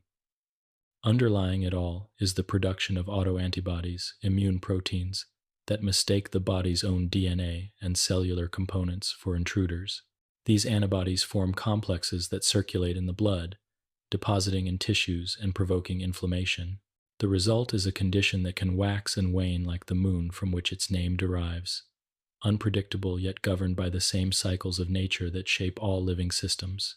Another condition along this continuum is scleroderma, whose name means hard skin. In scleroderma, the immune system stimulates fibroblasts, the connective tissue's builders, to produce excessive collagen. The skin becomes taut, shiny, and less flexible, while internal organs may also become stiffened. It is a disease of overproduction, where the body's instinct to strengthen and repair becomes excessive. Despite its challenges, scleroderma also reveals the body's devotion to preservation. It is an attempt, however misguided, to fortify the self. Similarly, in conditions such as polymyositis and dermatomyositis, the immune system directs its attention toward muscle fibers, causing weakness and fatigue. Even in the simplest act, lifting an arm or climbing a step, the body's immense complexity becomes apparent, as inflammation subtly alters the harmony of movement. Among the more distinct conditions on this spectrum is gout, a disease with roots that stretch back to antiquity. Unlike autoimmune diseases, gout arises from a metabolic imbalance, the accumulation of uric acid crystals in the joints. These tiny, needle-like crystals form when the body produces more uric acid than it can excrete, often as a result of diet, genetics, or kidney function. When they settle in a joint, typically the big toe, they trigger an intense inflammatory reaction. The joint becomes red, swollen, and exquisitely painful, as though fire itself had taken residence within. Historically, gout was associated with kings and feasts, but it is in truth a universal condition, a reminder that even the simplest molecules of metabolism can shape the course of human comfort. Vasculitis, another branch of rheumatologic disease, involves inflammation of the blood vessels. Here, the immune system attacks the very pathways through which blood flows. Large, medium, or small vessels may be affected, depending on the type: giant cell arteritis in the elderly, Kawasaki disease in children, or microscopic polyangiitis in adults. The consequences vary. When vessels narrow, tissues are starved of oxygen. When they weaken, bleeding may occur. Yet even in this disruption, the body strives for balance. New vessels may grow, alternate routes may form, and healing may eventually restore the integrity of flow. Between these well-defined conditions lies a broad space of overlap and uncertainty. Some patients show features of several diseases at once, leading to what physicians call mixed connective tissue disease, or undifferentiated autoimmune syndromes. These blurred boundaries remind us that nature rarely conforms to human categories. The immune system operates on a continuum, its activity shifting gradually rather than in distinct steps. To treat such conditions is not to impose rigid labels, but to listen carefully to the body's evolving story. Across the entire spectrum of rheumatic disease, one theme remains constant. Inflammation, though often painful, serves a purpose. It clears debris, summons repair, and attempts to restore equilibrium. The challenge arises when this response fails to subside, when the fire meant to heal continues to burn. Treatments, therefore, aim not to extinguish the flame entirely, but to modulate its intensity, guiding it toward resolution rather than chaos. Beyond medicine, there lies a deeper lesson within these conditions. They teach patience and awareness, the understanding that the body, like the earth itself, moves through cycles of damage and recovery. There is no clear line between health and illness, only a dynamic balance constantly being renegotiated. Each rheumatic condition, from the quiet stiffness of osteoarthritis to the widespread complexity of lupus, reflects a particular way the body seeks to preserve itself, to adapt, or to defend. And in every case, the goal of treatment and understanding is not merely to suppress symptoms, but to restore the body's conversation with itself, to reestablish harmony in the dialogue between structure, immunity, and time. As we move onward, we will explore this dialogue more closely by examining inflammation itself, the ancient, universal process at the center of so many of these conditions. It is a phenomenon both creative and destructive, capable of healing wounds or breaking them open anew. To understand its rhythm is to understand life's most elemental balance, the fire that sustains and the fire that consumes. 9. The chemistry of inflammation. In the quiet world of the body, every cell lives in a delicate state of balance. Fluids flow, oxygen passes, and nutrients are exchanged with a rhythm so constant that it goes unnoticed. Yet within this serenity lies the potential for sudden awakening, a spark of activity that can transform calm into urgency. This awakening is inflammation, one of biology's oldest and most essential processes. It is both protector and destroyer, healer and harbinger of pain. In its purest form, inflammation is the body's response to harm, a call to arms that summons defense, repair, and renewal. But when this response endures beyond its purpose, when the fire of healing continues to burn long after the threat has passed, it becomes a source of damage itself. To understand inflammation is to understand the chemistry of life's most powerful paradox. The word inflammation originates from the Latin inflammare, meaning to set on fire. The ancient physicians who named it observed its classic signs: heat, redness, swelling, pain, and loss of function. They understood that these changes were the body's reaction to injury or disease, though they could not see the microscopic events beneath the surface. Today, science has revealed that inflammation is a precisely choreographed sequence of chemical and cellular interactions. It begins when the body senses danger, whether from invading microbes, damaged cells, or even molecular distress signals from within. Specialized sensors embedded in cell membranes recognize patterns associated with harm, triggering a cascade of responses that unfolds with remarkable coordination. At the heart of this process are the immune cells, particularly the white blood cells that patrol the bloodstream. When they detect signs of injury, they release chemical messengers called cytokines, which act like alarm bells, spreading the signal to nearby tissues and distant organs. Blood vessels in the affected area widen, allowing more blood to flow through. The walls of these vessels become more permeable, enabling immune cells, fluid, and proteins to exit the circulation and enter the tissue. The area becomes warm and swollen, a visible manifestation of this increased activity. Meanwhile, neutrophils, the body's first responders, arrive at the scene. They engulf bacteria, remove debris, and release reactive molecules that neutralize threats. Behind them come macrophages, slower but more deliberate, clearing the remnants of battle and beginning the process of repair. All of this unfolds through chemistry so complex that it resembles a symphony rather than a single act. The molecules involved include histamine, prostaglandins, interleukins, and countless others, each with a specific role and timing. Some expand blood vessels, others attract more immune cells. Still, others quiet the reaction when the danger has passed. Prostaglandins, for example, are derived from fatty acids and are responsible for generating the sensation of pain and heat. Cytokines such as tumor necrosis factor TNF and interleukin 1 amplify inflammation, while others, like interleukin 10, serve to calm it. The balance between these forces determines whether inflammation heals or harms. In acute inflammation, the short, sharp kind that follows a cut or infection, the process is self-limiting. Once the injury is repaired or the intruder eliminated, anti-inflammatory molecules take over, instructing immune cells to withdraw. The tissue regenerates, swelling subsides, and the redness fades.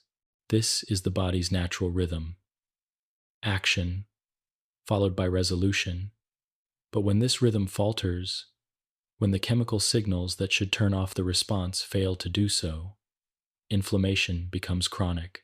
In chronic inflammation, the body remains in a state of low-grade alert, continually producing cytokines and enzymes that slowly erode the tissues they were meant to protect. This is the landscape of many rheumatic diseases, where inflammation becomes an echo that never quite fades.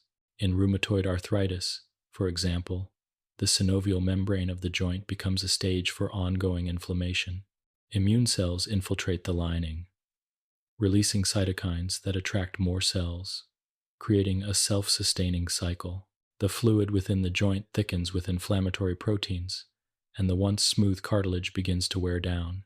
Enzymes like matrix metalloproteinases break apart the collagen that forms the cartilage's foundation. The joint swells, stiffens, and aches not because of mechanical strain alone, but because of chemical fire burning beneath the surface. Similar patterns appear in other rheumatic conditions. Lupus, where immune complexes deposit in tissues. Vasculitis, where blood vessel walls become inflamed. And polymyositis, where muscle fibers are attacked by overactive immune cells. In all these diseases, the chemistry of inflammation becomes the thread that connects them. It is important to recognize that inflammation, even when chronic, is not malicious. It is a process without intent, guided by molecular logic rather than will. The immune system cannot hate. It only reacts. The challenge in rheumatology is not to destroy this process, but to guide it back into proportion.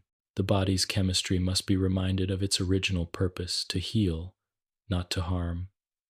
Modern medicine approaches this through a combination of pharmacology and understanding. Anti-inflammatory drugs, such as corticosteroids and nonsteroidal agents, work by interfering with the pathways that produce cytokines and prostaglandins. More advanced therapies, called biologics, target specific molecules like TNF or interleukin 6, neutralizing them and interrupting the cycle of inflammation at its source. These treatments are acts of chemical diplomacy, quieting the body's overzealous responses without silencing its defenses entirely. Yet beyond medicine, there are subtler ways to influence this chemistry. The inflammatory state is not isolated from the rest of life. It is shaped by the food we eat, the sleep we keep, the stress we endure, and even the emotions we carry. Chronic stress, for instance, floods the body with hormones like cortisol and adrenaline, which can disrupt immune regulation. A diet rich in processed foods and poor in natural oils and fiber can tilt the body toward pro-inflammatory pathways, while gentle movement and deep rest encourage resolution. The body is always listening, always responding to its environment, its chemistry echoing the patterns of daily living. To reduce inflammation is, in part, to restore harmony not just within the joints or tissues, but across the whole landscape of existence. At the cellular level, one of the most fascinating aspects of inflammation is its cyclical nature. When an immune cell encounters distress, it activates, performs its duty, and then undergoes a process of programmed cell death known as apoptosis, a peaceful end that signals completion. The remnants of these cells are cleared away by macrophages, which then release anti-inflammatory molecules to resolve the response. When this cycle is interrupted, either by genetic predisposition or environmental stress, inflammation lingers. The immune cells remain activated, releasing signals that perpetuate their own survival. The fire that should have been a brief blaze becomes a smoldering ember, consuming energy and leaving subtle damage in its wake. Over months and years, this low-level inflammation contributes not only to rheumatic diseases but also to cardiovascular disease, metabolic disorders, and even aging itself. The chemistry of inflammation, for all its complexity, is also a story of intention. Every molecule released, every signal sent, is part of the body's effort to maintain integrity. When tissues are injured, inflammation calls forth repair. It is the biological equivalent of empathy, a recognition of distress and a response to it. That it can go astray is a reminder of how fine the line between protection and injury can be. But within this same mechanism lies the key to recovery. Just as certain molecules ignite inflammation, others resolve it. Lipoxins, resolvins, and protectins, substances discovered in recent decades, serve as the body's own peacekeepers. They do not simply turn off inflammation. They actively promote healing, guiding tissues back toward equilibrium. Understanding and supporting these natural mediators is one of the great frontiers of modern rheumatology. In the quiet moments between flare and remission, when pain subsides and the body rests, the chemistry of inflammation continues its silent work. Rebuild the tissues that were damaged. It is a slow and patient process, one that mirrors the rhythms of nature, the way a forest regenerates after fire, the way soil replenishes itself after rain. The same principle governs both. Disturbance, followed by renewal. Ultimately, inflammation is neither enemy nor ally, but a process of transformation. It represents the body's ceaseless attempt to adapt, to mend, and to survive. When it burns too fiercely, it teaches restraint. When it fails to appear, it reminds us of our vulnerability. The chemistry that drives it is not a flaw in design, but an expression of life's persistence, a chemical dialogue that has sustained living beings since their first spark on Earth. As we move forward, we will look more closely at where this chemistry unfolds most vividly. The joint itself, with its synovial fluid, its cartilage, and its delicate balance of motion and protection. There, within the quiet capsule of connection, the body's chemistry becomes visible as movement, friction, and grace, revealing once again the art and science of living in balance. 10. The synovial symphony. Inside a joint capsule, deep within the architecture of the human body, lies one of its most elegant designs, a chamber of motion so refined that it allows the bones to glide against one another in near-eye silence. This is the synovial joint, a small but complex world enclosed within a capsule, filled with life and rhythm. Every time we move, whether to reach for a glass, bend a knee, it is a harmony of structure and chemistry, of pressure and fluid, of surfaces that never scrape but glide. The joint capsule, though small and often unnoticed, is a masterpiece of engineering, an organic symphony where every part plays a vital note in the music of motion. To enter the world of a synovial joint is to witness the meeting point between solidity and fluidity. The bones, strong and mineralized, provide the framework. The cartilage, smooth and resilient, cushions the movement, and between them flows the synovial fluid, clear as glass, rich with the substances that sustain and protect. The capsule itself is composed of two distinct layers: an outer fibrous sheath, tough and protective, and an inner membrane known as the synovium. The outer layer guards against dislocation, while the inner layer breathes life into the joint, secreting the fluid that keeps everything in motion. This arrangement seems simple at first glance, yet within it lies one of the body's most intricate systems of balance. It is viscous, smooth, and elastic, able to behave like both liquid and gel, depending on the forces placed upon it. When the joint is still, the fluid thickens slightly, forming a protective film that cushions the surfaces. Near frictionless glide. This ability, known as thixotropy, ensures that movement remains effortless while still protecting the tissues from wear. The principal molecule responsible for this magic is hyaluronic acid, a long, coiled chain of sugar molecules that trap water and give the fluid its characteristic texture. Alongside it are lubricin, a glycoprotein that reduces friction, and an assortment of proteins and electrolytes that nourish the cartilage. Together, they create a living lubricant, one that constantly adapts to the rhythm of movement. The cartilage that lines the ends of the bones is equally remarkable.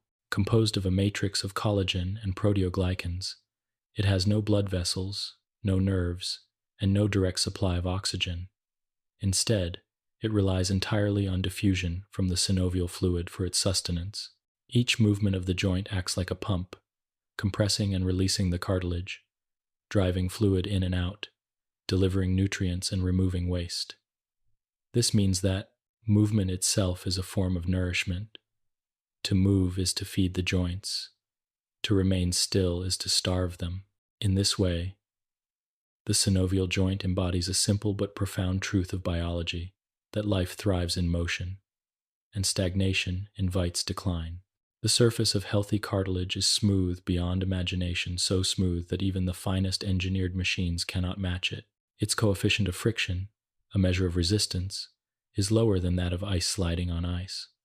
Under a microscope, the cartilage reveals layers, each with a distinct purpose. The outermost zone contains tightly packed collagen fibers aligned parallel to the surface, resisting shear forces. Beneath it, the middle zone absorbs shock, its fibers arranged in gentle arcs. The deepest layer anchors the tissue to bone. Though silent and unseen, this layered structure bears the weight of every step, every movement of the hand, every tilt of the head. When this harmony is disrupted, when inflammation enters the joint capsule, the symphony begins to lose its rhythm. The synovium, which normally produces just enough fluid to maintain balance, becomes overactive, flooding the joint with excess fluid and inflammatory molecules. The once clear synovial fluid thickens, clouded by the debris of immune cells and tissue fragments.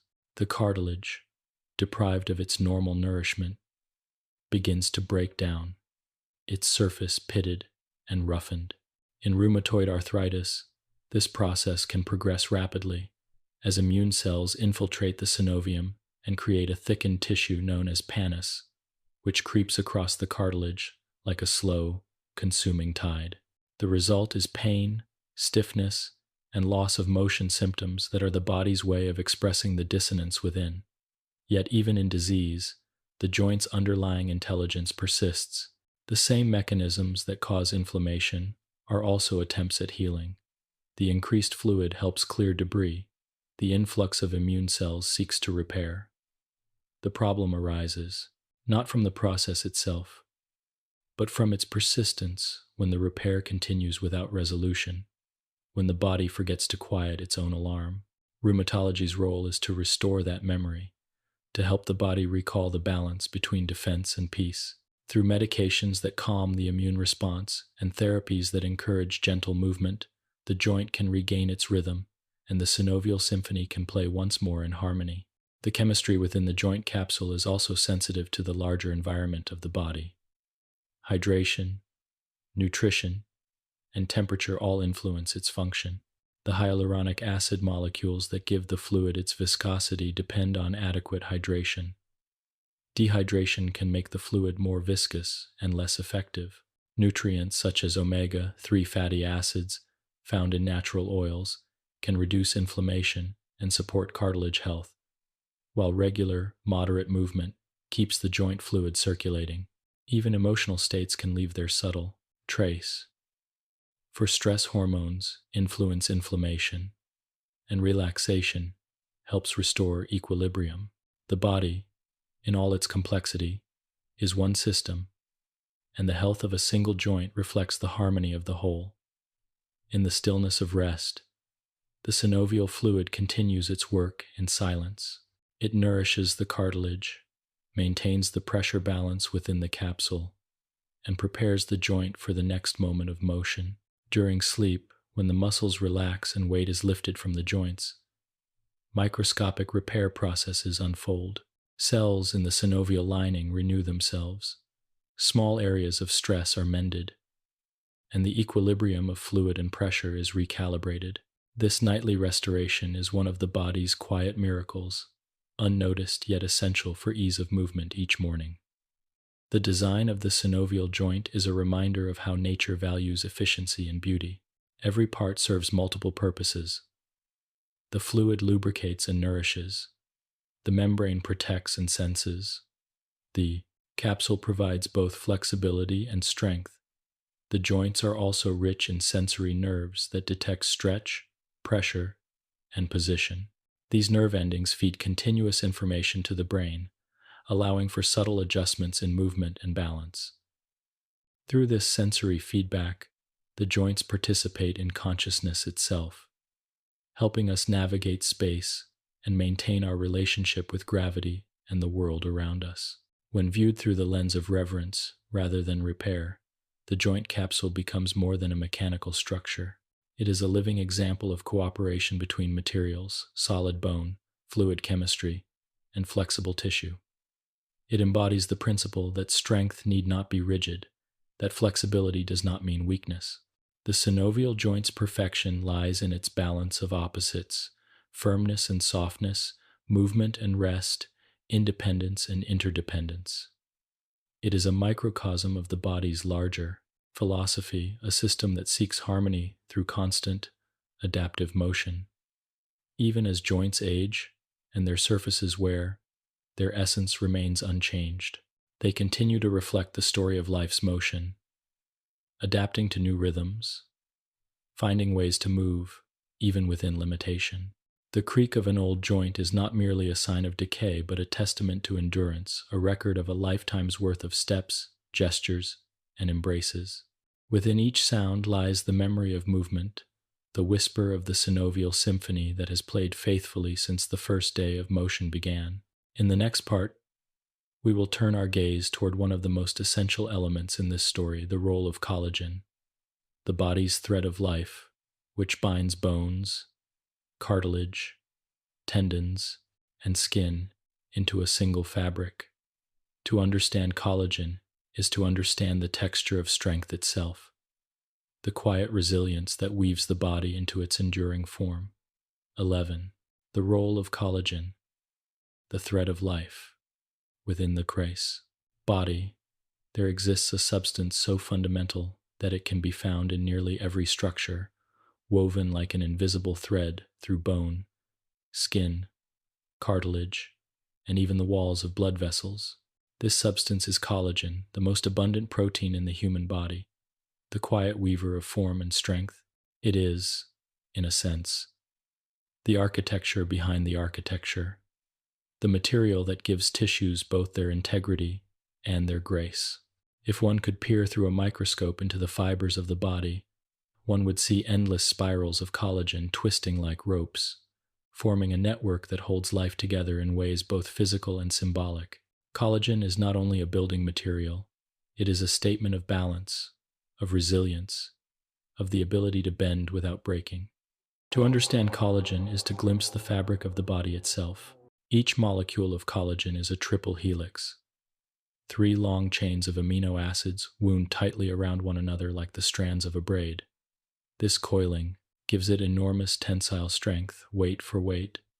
Collagen is stronger than steel, yet its strength is gentle, flexible, designed to endure the constant motion of living tissues. The basic building blocks of collagen are simple amino acids, mainly glycine, proline, and hydroxyproline, arranged in repeating patterns that lend stability to the structure. These molecules are produced inside cells known as fibroblasts and are then secreted into the spaces between cells, where they assemble into fibrils and fibers, forming the scaffolds that support tissues throughout the body. There are many types of collagen. Scientists have identified more than 20, but 3 dominate the human form. Type I is the most common, forming the foundation of skin, tendons, ligaments, and bone. Type 2 is found mainly in cartilage, where its finer fibers create a smooth surface for movement. Type 3 provides flexibility in the walls of arteries and in the soft tissues of organs. Each type has a specific pattern, a unique alignment suited to its purpose. In the tendons, the fibers are arranged in parallel lines to resist stretching. In the skin, they weave in crisscrossing networks to allow elasticity. In bone, they act as the framework upon which minerals such as calcium are deposited, giving the skeleton its strength and density. The variations in this single protein reflect the adaptability of life itself, the way one principle can manifest in many forms to meet different needs. Collagen's influence extends beyond structure. It plays a vital role in tissue repair and renewal. When the body is injured, fibroblasts rush to the site, producing new collagen to close wounds and restore strength. In the early stages of healing, this collagen is laid down rapidly, forming a dense, irregular network that becomes the foundation for scar tissue. Over time, the fibers reorganize, aligning themselves along the lines of stress, restoring flexibility where possible. This process is continuous, for collagen is not permanent. It is constantly being broken down and rebuilt. Every few months, much of the collagen in the body is replaced, the old fibers dismantled, and new ones spun in their place. This quiet cycle of renewal keeps the tissues resilient, adapting to age, use, and change. In rheumatology, collagen stands at the crossroads of many conditions, for it is the principal target of both wear and immunity. Diseases that affect connective tissue often involve disruptions in collagen's production or integrity. In rheumatoid arthritis, enzymes released during chronic inflammation break down collagen within the joint cartilage, leading to erosion and pain. In systemic lupus erythematosus, autoantibodies may attack the body's own collagen-containing tissues, contributing to rashes, joint pain, and organ involvement. In scleroderma, the pendulum swings in the opposite direction. Fibroblasts produce too much collagen, thickening the skin and stiffening the collagen organs. Each of these disorders reflects an imbalance in collagen's normal rhythm of formation and breakdown, a reminder that health depends not only on strength, but on flexibility and proportion. The process of collagen synthesis is delicate, dependent on many nutrients and enzymes. Vitamin C, for instance, is essential for stabilizing the collagen triple helix. Without it, the structure weakens, leading to fragile skin, bleeding gums, and slow wound healing, a condition once known as scurvy. This connection, discovered centuries ago by sailors deprived of fresh fruits and vegetables, remains one of the clearest examples of how chemistry shapes anatomy. Other factors also influence collagen health. Adequate protein intake provides the amino acid building blocks. Minerals such as copper and zinc act as cofactors in its assembly, and hormones regulate its turnover. Even sunlight, while nourishing in moderation, can damage collagen through the production of free radicals, contributing to the wrinkles and loss of elasticity that accompany aging. Thus, collagen's story is not only one of biology but of daily life. The food we eat, the care we take, and the environments we inhabit all leave their imprint upon it. Collagen's relationship with water is another aspect of its beauty. The fibers are hydrophilic, meaning they attract and bind water molecules, which gives tissues their plumpness and resilience. In the skin, this interaction creates the subtle firmness and glow that signify vitality. In cartilage, the hydration of collagen and proteoglycans allows it to absorb shocks and distribute pressure evenly. This partnership between protein and water illustrates a simple truth of biology. Strength is born not from rigidity, but from flexibility. Just as a tree bends in the wind to avoid breaking, so too does collagen's design allow the body to yield and recover from the forces it encounters. As the body ages, the balance between collagen production and degradation shifts. Fibroblasts slow their activity, and the existing fibers accumulate damage from mechanical stress and oxidation. The skin loses elasticity, joints become less supple, and the fine architecture of the tissues begins to stiffen. This is not a failure but a reflection of time's natural influence, a gradual reorganization of the body's scaffolding. Yet even in later years, collagen continues to respond to stimulation. Regular movement, good nutrition, and hydration all encourage its renewal. Gentle exercise, by placing measured stress on muscles and tendons, signals fibroblasts to produce new fibers, reinforcing the tissue. Thus, motion once again serves as nourishment, maintaining the vitality of the very substance that makes motion possible. In the broader view, collagen is more than a molecule. It is a metaphor for connection. It binds separate parts into a unified whole, ensuring that no tissue stands alone. Every organ, every muscle, every bone depends upon its quiet strength. It is the body's most faithful companion, invisible yet indispensable, enduring yet responsive. When we move, when we heal, even when we rest, collagen holds the form of who we are. Its fibers follow the contours of our lives, recording in their subtle shifts the story of our growth and adaptation. Even the sound of the word collagen carries a sense of softness and continuity, a fitting reflection of its purpose.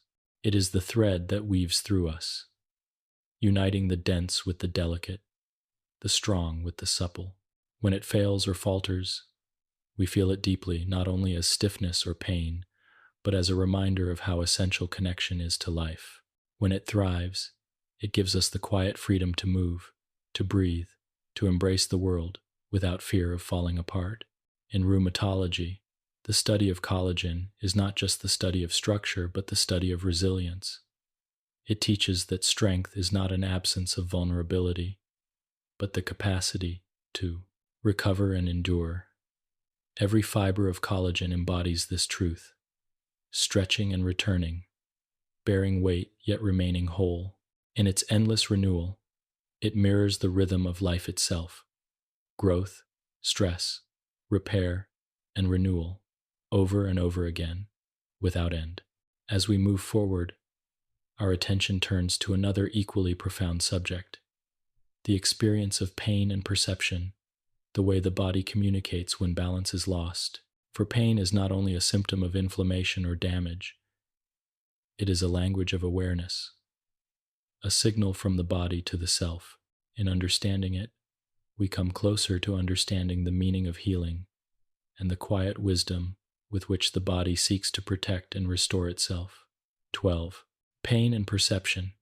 The body's whisper pain is one of the most ancient forms of communication in the living world. Long before words or gestures existed, pain spoke on behalf of the body, warning of harm, urging protection, guiding creatures toward safety. Story. A sensation that begins in the smallest nerve endings and reaches the highest levels of consciousness. Within rheumatology, pain is the most familiar companion, a whisper that can become a cry, a sensation that may fade, return, or linger quietly like an echo in the background of life. To understand pain is to understand not only the biology of nerves and tissues, but also the subtle dialogue between body and mind, awareness and memory, sensation and meaning. The experience of pain begins with detection. Scattered throughout the body are specialized nerve endings known as nociceptors. These microscopic sensors are designed to detect potential damage, heat, pressure, chemical irritation, or inflammation. When they are activated, they convert physical stimuli into electrical signals, sending them along nerve fibers toward the spinal cord. From there, the message travels upward to the brain, where it is processed and interpreted. But this journey is not a simple relay of information. It is shaped at every step by filters and feedback loops. The spinal cord can amplify or dampen the signal. The brain can heighten awareness or quiet it, and the emotions surrounding pain can transform its meaning entirely. Thus, pain is never purely physical, it is both perception and interpretation. In acute pain, the system works with precision. When you touch something hot, the nerves fire instantly, prompting withdrawal before the conscious mind even registers danger. This rapid reflex protects the tissues from greater harm. Once the threat is removed, the nociceptors calm, and the sensation fades. Acute pain serves as a guardian, teaching us to avoid what injures us. It is essential, a built-in tutor of survival. But chronic pain, the kind that defines many rheumatic conditions, is different. In chronic pain, the signal continues long after the original cause has healed or stabilized. The nervous system, once alert, fails to quiet itself. Pathways that were meant for temporary defense become permanent highways of sensitivity. The body remembers pain too well, and the whisper becomes a constant murmur. Inflammation plays a central role in this transformation. When joints, muscles, or connective tissues are inflamed, the surrounding nociceptors become hypersensitive. Chemicals such as prostaglandins, bradykinin, and cytokines released during inflammation lower the threshold for activation, making even gentle movement feel painful. This heightened sensitivity is called hyperalgesia. It is part of the body's protective instinct. By making movement uncomfortable, the body encourages rest and recovery. Yet, when inflammation persists, this protection turns counterproductive. The nerves remain sensitized, transmitting signals even when no further damage occurs. The pain becomes self-sustaining, a memory imprinted within the pathways of the nervous system. The brain, too, participates in shaping this experience. Pain is processed in multiple regions. The thalamus acts as a relay. The somatosensory cortex identifies the location. The limbic system adds emotion, and the prefrontal cortex gives it meaning. Together, these regions create the conscious experience of suffering. But the brain does more than receive. It also sends messages back down, modulating the perception of pain. This descending control can either amplify or inhibit the signals coming from below. In moments of fear or anxiety, the brain may magnify pain. In times of focus or calm, it can diminish it. The body's chemistry changes accordingly, releasing endorphins, natural opioids that bind to receptors in the nervous system, soothing discomfort and restoring balance. These molecules, produced within the brain itself, show that relief is not always external. Sometimes, the body carries within it the tools for its own comfort. In rheumatologic diseases, pain becomes more than a symptom, it becomes a companion that shapes the rhythm of daily life. For someone living with arthritis, morning stiffness may accompany the dawn, easing only with movement. For another, the deep ache of inflamed muscles or connective tissue may wax and wane with the weather, the temperature, or even emotion. Such pain is not merely a mechanical response to damage, it is intertwined with the immune system's activity, with fatigue, and with the cycles of inflammation and healing. The joints, muscles, and nerves form a living conversation, each influencing the other. When inflammation rises, pain intensifies. When it quiets, relief follows. But even in remission, traces of the sensation may linger, like an echo that reminds the nervous system of its past alarms. Pain also carries memory. The nervous system is capable of learning, and once certain pathways are activated repeatedly, they become easier to trigger again. This phenomenon, known as central sensitization, is a key feature of chronic pain. It explains why pain may persist even after the initial injury or inflammation has resolved. The spinal cord and brain, in essence, have been trained to expect pain, responding to ordinary signals as if they were threats. This insight has reshaped how rheumatologists understand persistent pain.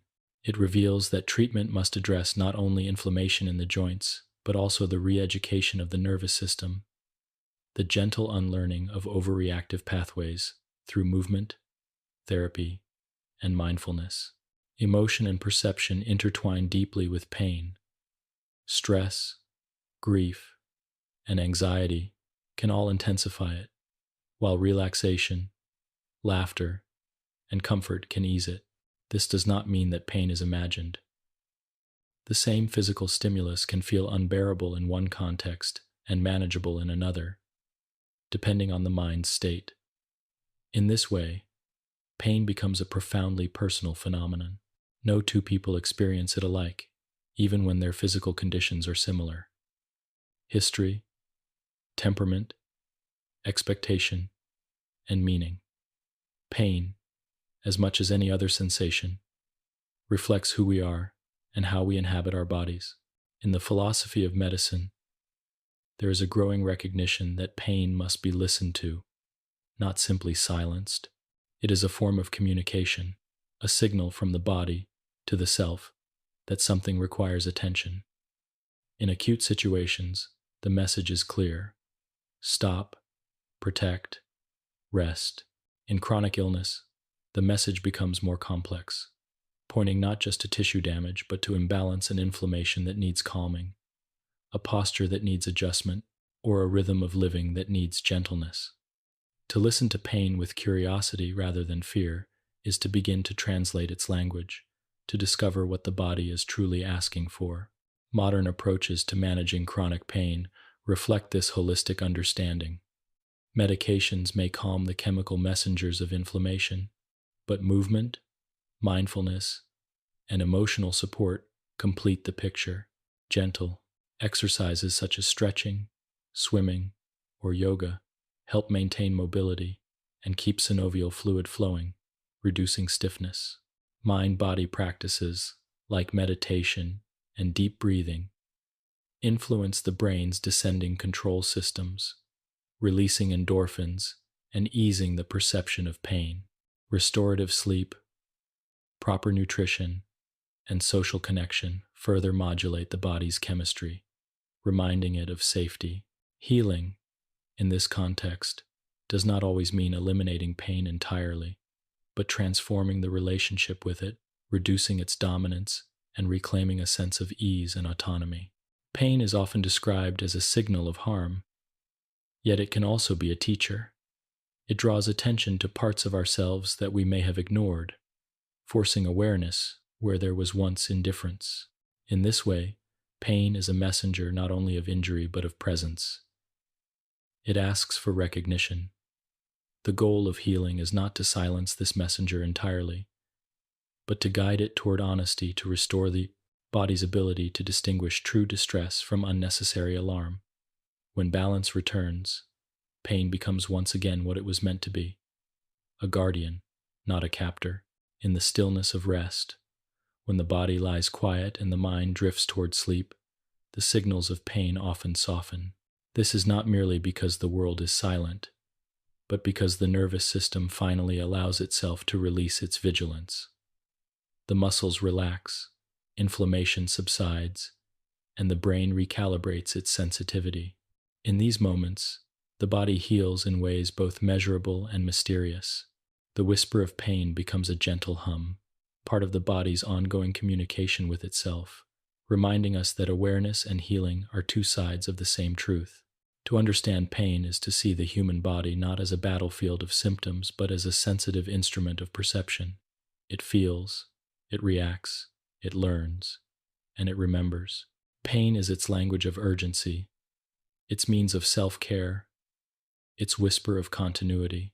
In the next part, we will move from sensation to balance, exploring how motion and stability coexist within the musculoskeletal system, the delicate equilibrium that allows strength to meet flexibility and stillness to meet movement, in the quiet harmony of the body's design. 13. Motion and balance. the musculoskeletal ecosystem. The human body, in all its complexity, is a living landscape of motion.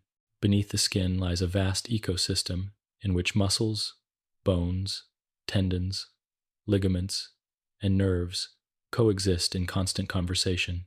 Every step, every breath, every small gesture relies on a precise coordination that balances strength and flexibility, tension and release. This harmony is so seamless that most of the time we are unaware of it. Yet behind every movement is a network of forces calibrated with astonishing accuracy. This dynamic equilibrium, motion, and balance is what allows us to stand upright, to walk with grace, and to reach into the world with confidence. When it falters, whether through injury, inflammation, or fatigue, the body reminds us of its fragility, urging us to return to alignment and rhythm. Motion begins in the mind, long before muscles contract or joints move. The brain's motor cortex, like a conductor of a symphony, sends impulses through the spinal cord, branching into nerves that reach every corner of the body. These signals activate muscles in precise sequences, pulling on tendons that move bones at their joints.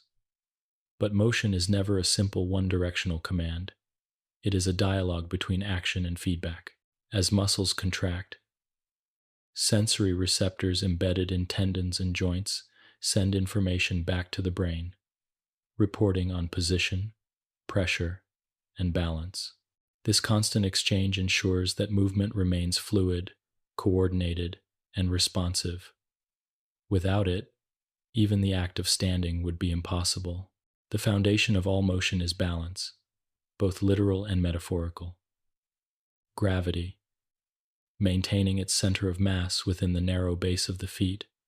This balance is maintained through the collaboration of three sensory systems: the visual, the vestibular, and the proprioceptive. The eyes provide information about the environment. The inner ear senses the position of the head in space, and the proprioceptive system embedded within muscles, tendons, and joints detects internal alignment. Together, these systems form a triangulated awareness that allows us to remain upright and oriented. When one system falters, the others adapt, but harmony between them is what creates stability. This integration is effortless in health, yet profoundly delicate when disturbed. The musculoskeletal system, the structural basis of movement, can be thought of as a grand suspension bridge. The bones serve as the pillars, the muscles as the cables, and the connective tissues as the flexible joints that allow motion without collapse. Every muscle has an opposite, an agonist, that initiates movement, and an antagonist that provides control. When one contracts, the other releases. This interplay creates the balance between motion and stillness. Without it, the body would either move erratically or remain rigid. The ability to move freely depends not on strength alone, but on the ability to coordinate opposing forces. Rheumatology, in its study of joints and connective tissues, often finds itself returning to this principle: that health is not the absence of tension, but the mastery of balance. Consider the act of walking, a simple, unconscious act that nonetheless reveals the complexity of motion. Each step requires the coordinated effort of over 200 muscles and countless neural signals. One leg supports while the other swings forward. The pelvis tilts slightly to maintain alignment. The arms counterbalance to stabilize the torso, and the spine flexes gently to absorb impact. Every moment, sensors in the feet and ankles send messages upward, adjusting muscle tone and posture with each millisecond. Even the smallest disruption, an inflamed joint, a weakened muscle, a loss of sensory input, can alter this delicate choreography. The body then compensates, shifting weight, tightening certain muscles, or changing gait to maintain equilibrium.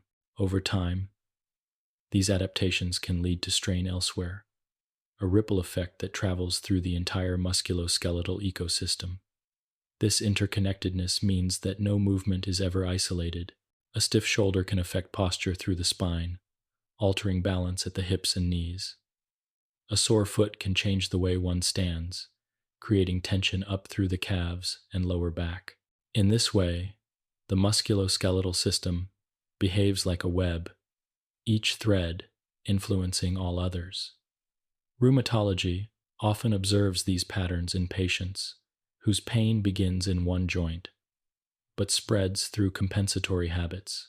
Treatment, therefore, is as much about restoring alignment and flow as it is about addressing inflammation. Through movement, therapy, and awareness, the body can reestablish its original patterns of balance, returning to the fluid grace it was designed for. The muscles themselves act as guardians of posture, constantly adjusting to maintain stability. Even in stillness, they are active, engaged in tiny, unconscious contractions known as postural tone. These subtle efforts prevent the body from collapsing under its own weight. The spinal muscles, in particular, play a central role, supporting the column that holds the head and torso. The deeper layers, such as the multifidus and transversus abdominis, act not as movers but as stabilizers, maintaining alignment so that movement elsewhere can occur safely. When inflammation or fatigue weakens these stabilizers, balance falters, and other muscles must overcompensate, often leading to pain or stiffness. This cascade illustrates how intimately strength and coordination are intertwined, and why recovery requires more than rest. It requires restoration of harmony. The vestibular system, nestled within the inner ear, contains tiny crystals and fluid-filled canals that detect movement and orientation. When you tilt your head or turn, these sensors respond instantly, sending signals to the brain that adjust muscle tone throughout the body. The visual system complements this, providing external reference points that guide balance. When these systems conflict, for example, when the eyes see stability but the inner ear senses motion, as on a rocking boat, the result is dizziness or disorientation. The proprioceptive system adds the final layer, offering a sense of internal space. It tells the brain where each limb is, even without sight, allowing for coordinated motion in darkness or stillness. These systems working together create not only balance in the physical sense, but also a deep trust between mind and body, a feeling of being grounded within one's own form. Inflammatory diseases can disrupt this harmony in subtle ways. Swelling in a joint alters proprioceptive feedback, confusing the brain's perception of position. Muscle weakness or pain changes movement patterns, and fatigue diminishes coordination. The result can be instability, not only mechanical but psychological, a sense of being unsteady within oneself. Restoring balance, therefore, involves more than treating inflammation. It requires reawakening the senses of movement and grounding through gentle exercises, mindful breathing, and progressive retraining. Balance therapy, stretching, and controlled motion help remind the body of its original intelligence. The musculoskeletal ecosystem also interacts with emotion. Posture is a mirror of inner state, the bowed shoulders of fatigue, the lifted chest of confidence, the tension of anxiety carried in the neck and jaw. Conversely, changing posture can influence mood. Standing tall, breathing deeply, and moving rhythmically can calm the nervous system, reducing stress hormones and encouraging relaxation. In this way, the mechanics of balance and the balance of mind are not separate. The body expresses emotion as motion. Healing one often supports the other. This insight has deepened the approach to chronic pain and fatigue, encouraging treatments that integrate physical, mental, and emotional awareness rather than addressing each in isolation. The equilibrium of motion is not static, it is dynamic, constantly adjusting to internal and external forces. Even when sitting or standing still, small corrections occur every moment. The ankles sway, the spine shifts, the muscles adjust in imperceptible pulses. These micro-movements are signs of life, a reminder that balance is never achieved once and for all but maintained through continuous adaptation. The musculoskeletal system thrives in this gentle state of flux. Like the surface of a lake, it appears calm, but beneath the surface, countless small currents maintain its stillness. When harmony is lost through injury, illness, or age, the body often finds new ways to adapt. A damaged joint may stiffen to protect itself. Muscles may tighten to compensate for weakness. These adaptations, while protective, can eventually limit freedom of movement. Rheumatology seeks to understand and guide this process, helping the body to rediscover its natural pathways of motion. The goal is not merely to return to what was before, but to cultivate resilience, to build a new balance that honors both strength and limitation. Motion and balance together form the language of life. Every organism, from the smallest microbe to the most complex human, relies on movement to survive. In us, this movement takes on meaning. It becomes expression, intention, creation. To move is to participate in existence, to dance with gravity and time. Balance, meanwhile, gives movement its grace, transforming effort into ease. The two are inseparable, as breath is to air, as sound is to silence. The musculoskeletal system, in its quiet intelligence, reminds us that harmony is not stillness, but flow, the ability to adapt, to sway, and to return again to center. As we continue our journey through the inner landscapes of the body, the next part will guide us into the realm of diagnosis, the art of listening to the body's language, of observing the subtle signs through which it communicates imbalance and restoration. For every ache, every stiffness, every whisper of fatigue is a message, and the task of medicine is not merely to correct, but to understand, to hear the story that the body is trying to tell. 14. Diagnosis. Listening to the body's story. The process of diagnosis in rheumatology is unlike that in any other field of medicine. It is not the swift recognition of a single sign or symptom, nor the discovery of a single culprit hidden within the body. It is instead an act of deep listening, a careful decoding of the body's whispers. For the conditions that dwell within the realm of rheumatology rarely announce themselves clearly. They evolve slowly, unfolding over months or years, shifting from one form to another. To diagnose them is to listen not just to what is seen in the joints or measured in the blood, but to the rhythm of a person's entire physiology. It is to read a story written in movement, sensation, and time. Every diagnosis begins with a conversation. The patient describes the sensations that have crept quietly into daily life, the morning stiffness that lingers longer than before, the ache that moves from one joint to another, the fatigue that arrives even after rest. These details, though subjective, are the foundation of understanding. In them lies the first clue to the body's internal state. The physician listens, not only to the words, but to the pauses between them, to the tone of voice, to the way the body shifts as it speaks. The language of pain is often subtle, and the art of diagnosis begins with empathy, the ability to sense not just the physical, but the emotional landscape of suffering. From conversation, the process moves to observation. The physician studies posture, the way a person walks or rises from a chair, the way hands are held or moved. Swelling may be visible in a joint.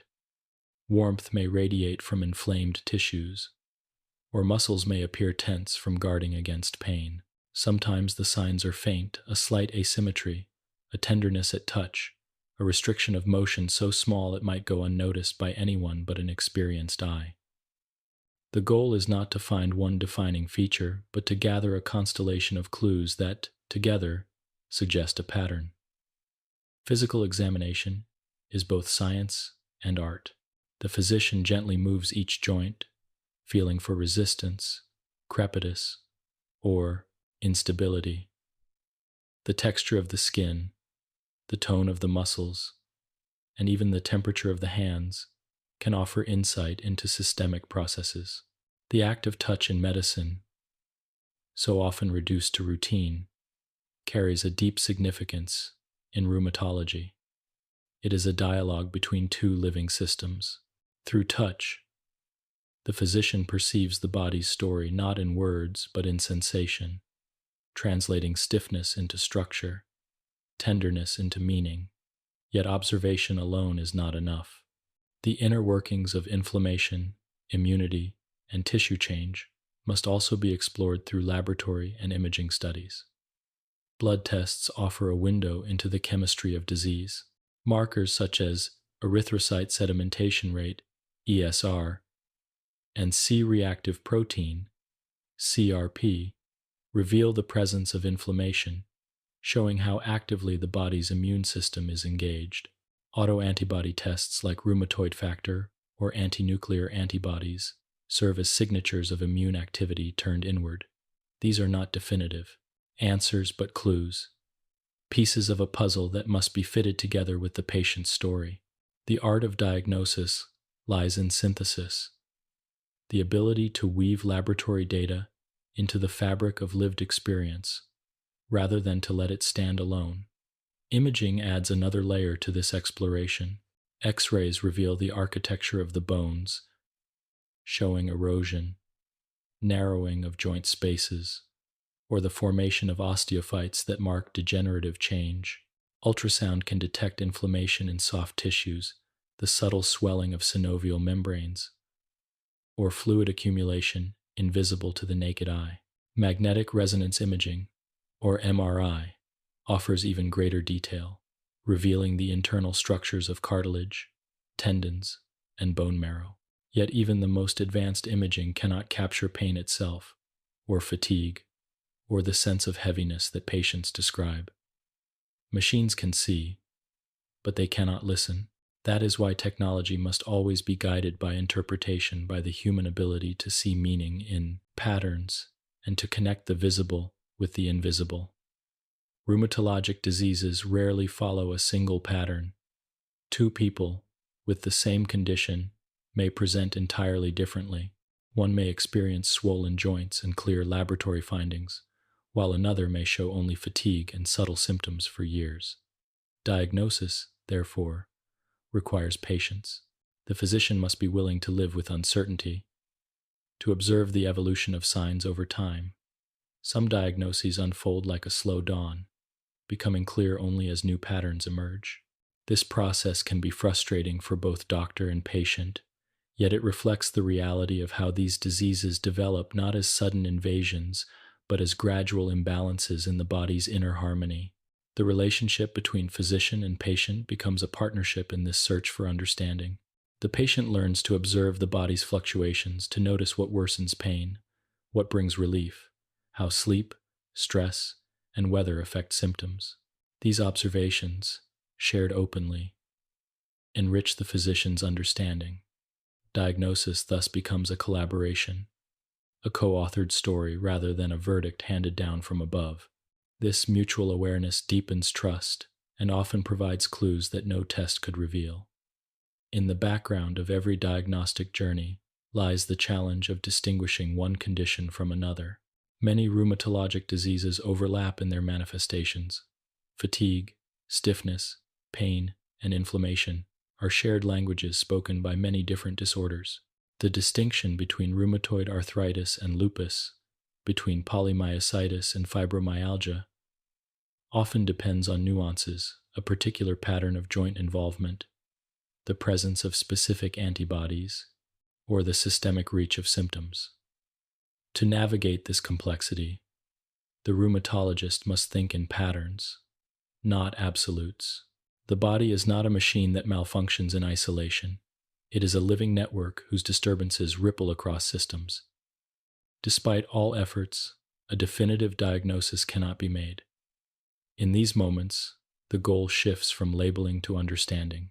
Treatment may begin based on symptoms rather than names, with the recognition that healing can occur even when the exact cause remains unknown. Over time, as the story continues to unfold, the pattern often reveals itself. Medicine, like nature, rewards patience.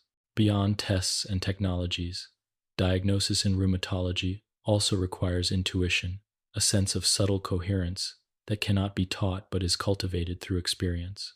This intuition arises from years of listening to bodies and stories, of recognizing the quiet rhythms of disease and recovery. It is the ability to see not only what is happening but why, to perceive the connections between joint pain and immune imbalance, between fatigue and inflammation, between stress and flare. This form of knowing, though grounded in science, has the quality of art. It transforms diagnosis from a mechanical task into a deeply human encounter. For the patient, receiving a diagnosis can be both a relief and a reckoning. It offers an explanation, a name to the uncertainty that has lingered. Yet it also marks the beginning of a new journey, one that involves understanding the condition, adapting to its rhythms, and learning to live in partnership with the body once more. A good diagnosis does not end with a label. It opens the door to awareness, treatment, and acceptance. It reframes suffering as something that can be understood, managed, and, in many ways, softened. Ultimately, diagnosis in rheumatology is not the discovery of disease, but the recognition of imbalance. It is the physician's way of saying, this is where the body's harmony has shifted, and this is how we can begin to restore it. Every swollen joint, every elevated marker, every quiet ache becomes part of a narrative, a story, not of defeat, but of adaptation.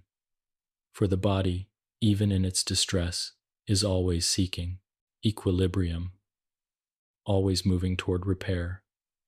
In this gentle understanding, diagnosis becomes more than a medical act. It becomes a form of empathy. It honors the body's wisdom and the patient's experience. It invites cooperation rather than correction, partnership rather than command. It reminds us that beneath every symptom lies the same truth. The body is trying to communicate, to find balance, to heal in the only way it knows how. In the next part, we will move from discovery to care, exploring the philosophy and practice of treatment, the ways in which modern medicine and ancient wisdom combine to restore movement, reduce pain, and rekindle harmony within the body's intricate design. 15. Treatment and healing, restoring harmony. Treatment in rheumatology is not a single event, but a long, evolving relationship between the patient, the body, and the art of medicine itself. It is not about silencing symptoms alone, but about guiding the body back toward balance, toward the quiet rhythm that health represents. The goal is not to defeat the body's processes, but to remind them of their proper direction, to temper inflammation without extinguishing the fire of life that burns within every cell. Healing, in this realm, is a collaboration. It happens not only in laboratories or clinics, but within the quiet persistence of the human spirit, in the daily acts of care and patience that accompany recovery. Every treatment plan begins with understanding. In rheumatology, where many conditions are chronic and systemic, treatment must respect the whole person. It must address inflammation, immune activity, pain, fatigue, and emotional well-being simultaneously. Each component interacts with the others. The inflammation that swells a joint may also cloud the mind with fatigue. The pain that restricts movement may lead to isolation, which in turn deepens the body's stress response. To heal one part, all must be considered. Medicine here becomes a balancing act, a blending of precision and compassion, of science and sensitivity. The first pillar of treatment often involves controlling inflammation, for it is the central engine of most rheumatic diseases. Anti-inflammatory drugs, such as non-steroidal anti-inflammatory agents, provide relief from pain and swelling, reducing the immediate burden of discomfort. Corticosteroids, more potent and systemic, can calm the immune storm that drives inflammation, offering rapid control during acute flare-ups. Yet their use requires care and respect for the same hormones that quell inflammation can. In excess, alter the body's natural rhythms. The physician's art lies in finding the right balance enough to restore peace to the tissues, but not so much as to disrupt the harmony of the body's chemistry.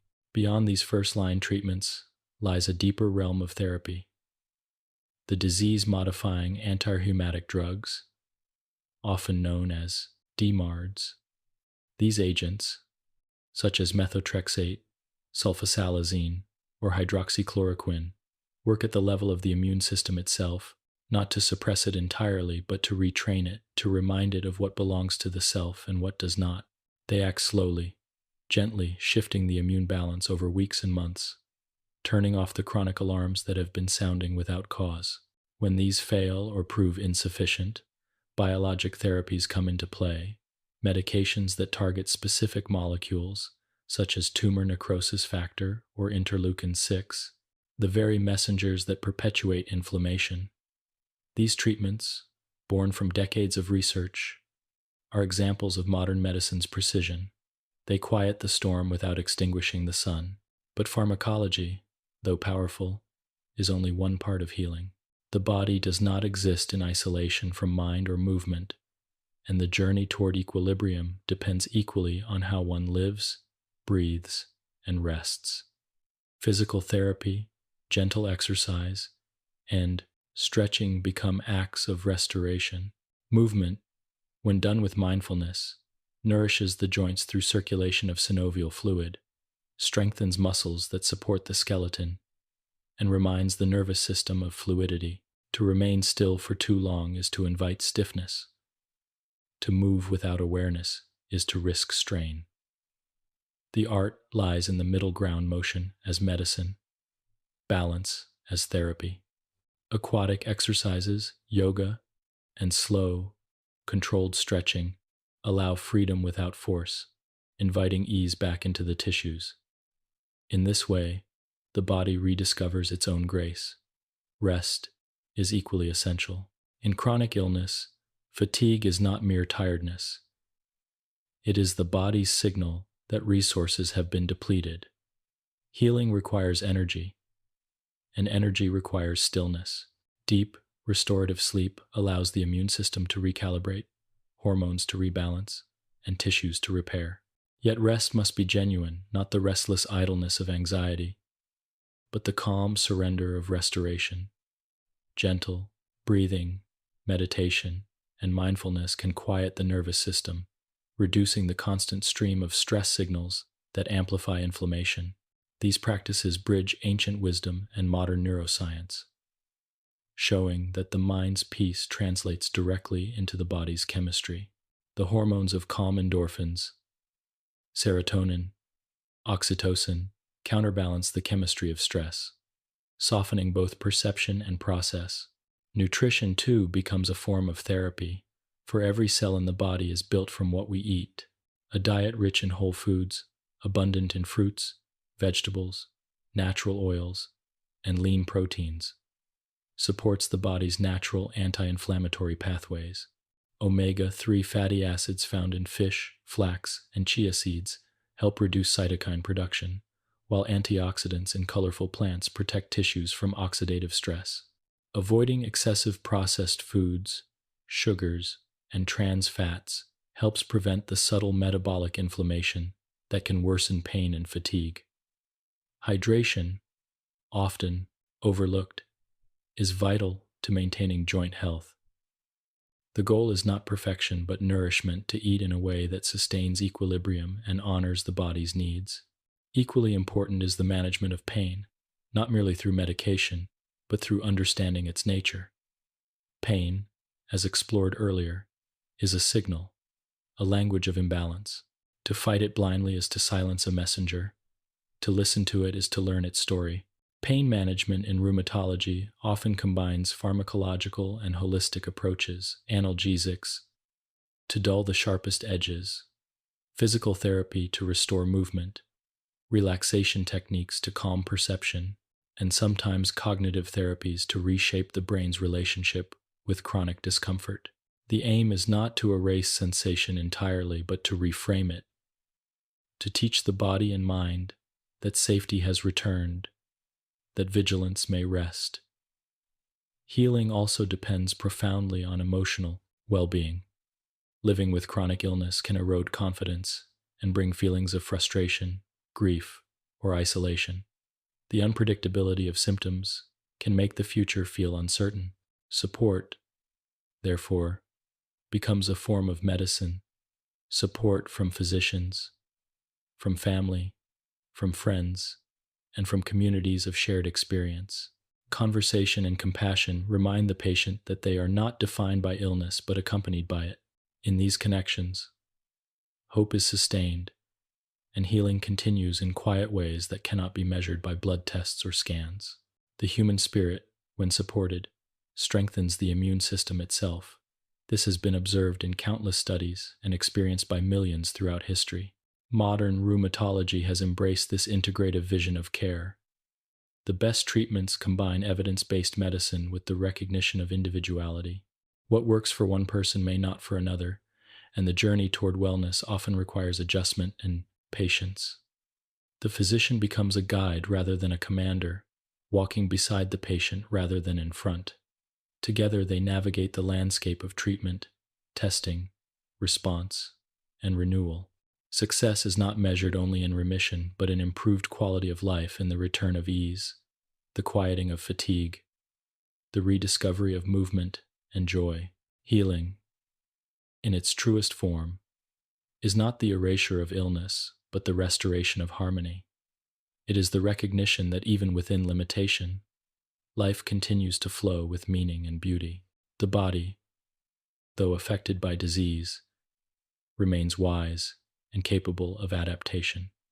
Every system seeks equilibrium. Every cell strives to repair. Every heartbeat signals the body's devotion to life. Rheumatology, at its core, is the study of this devotion, the science of the body's efforts to heal itself, and the ways we can assist in that process. In the end, the journey of treatment is deeply personal. It asks for patience, consistency, and faith, not blind faith in medicine alone, but trust in the body's resilience. There are times when pain will return, when progress will feel slow, but beneath those fluctuations, the body continues to adjust and learn. Healing is not a straight path, but a spiral circling closer and closer to balance with each turn. As we move toward the closing chapters of this exploration, we will look beyond medicine itself to the deeper meaning of living with chronic conditions, the ways in which adaptation, acceptance, and self-awareness become forms of healing, no less vital than drugs or therapy. For in understanding the rhythms of our bodies, we begin to understand the rhythm of life itself, a rhythm that continues, softly and steadily, through every challenge, every breath, and every quiet return to harmony. 16. Living with chronic conditions, the art of adaptation. To live with a chronic condition is to live with constancy and change at once. It is to wake each morning into a body that feels familiar yet unpredictable. To measure time, not only in hours and days, but in flares and remissions, ease and discomfort. Chronic illness, especially within rheumatology, does not simply touch the joints or tissues, it touches the rhythm of living itself. It reshapes how one moves, plans, rests, and even how one perceives the self. Yet within this continuous challenge lies an opportunity for profound adaptation. Living with chronic illness is not merely endurance. It is an art, a daily practice of balance, resilience, and awareness that transforms limitation into understanding. The first step in adaptation is acceptance, a word that is often misunderstood. Acceptance is not surrender, nor is it resignation. It is a clear acknowledgement of reality, an act of seeing the body as it truly is, rather than as one wishes it to be. This kind of seeing is quiet and honest. It allows one to move forward, not in defiance of the condition, but in partnership with it. Chronic illness, when viewed through this lens, becomes less an enemy and more a companion, difficult, yes, but instructive. It teaches patience where haste once ruled, presence where distraction prevailed, Acceptance does not mean giving up hope for improvement. It means creating peace in the space between suffering and healing. Daily life with a rheumatologic condition requires rhythm, a balance between movement and rest, effort and ease. The body thrives on consistency, yet it also demands flexibility. Some days, the joints may move freely, energy may be abundant, and the mind may feel clear. Other days bring heaviness, stiffness, or fatigue that invites rest. Learning to listen to these fluctuations is a form of wisdom. To push too hard against the body's signals invites flare. To retreat completely leads to deconditioning and stagnation. The art lies in learning the subtle language of the body, the difference between pain that warns and pain that heals, between fatigue that signals overexertion and the kind that simply asks for gentleness. Simple rituals, stretching in the morning, taking medications at regular times, walking at a steady pace, sleeping and waking in rhythm help create stability. These small consistencies give the body predictability, and predictability fosters calm. Even the act of preparing meals with care, of choosing nourishing foods, becomes part of a quiet discipline that supports healing. Chronic illness demands mindfulness not as a luxury but as a necessity, for awareness is what allows one to live skillfully within changing limits. The emotional journey of chronic illness is often as complex as the physical one. There may be frustration when the body refuses to cooperate, grief for abilities once taken for granted, or fear of the future's uncertainty. These emotions are not signs of weakness but natural responses to change. Over time, many people discover that emotions themselves, like pain, come in waves.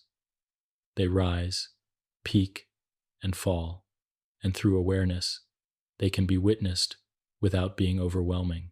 Practices such as journaling, meditation, or talking openly with trusted companions can transform emotional weight into understanding.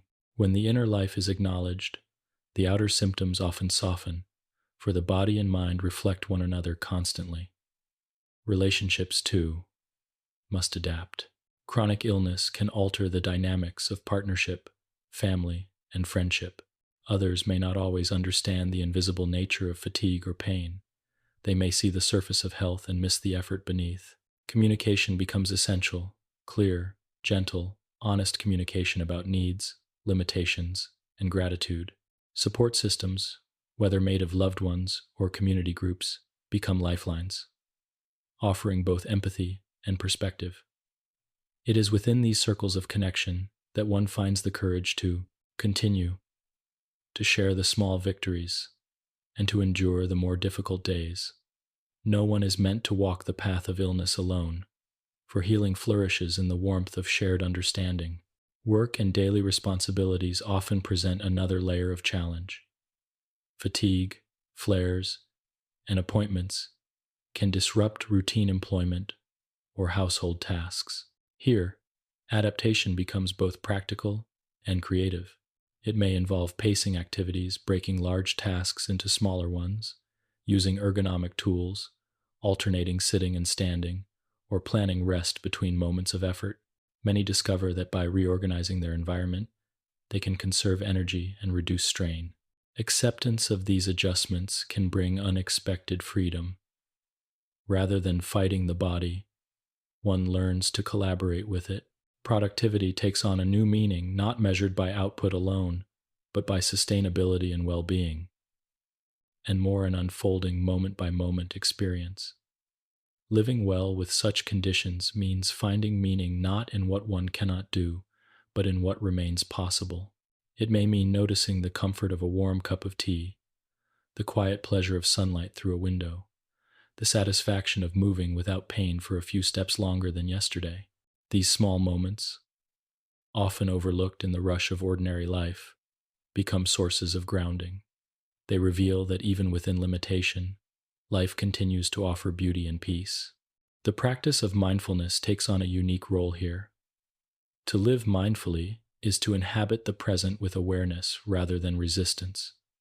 Pain may still be present, but attention transforms its quality when one breathes through discomfort, observing it without judgment.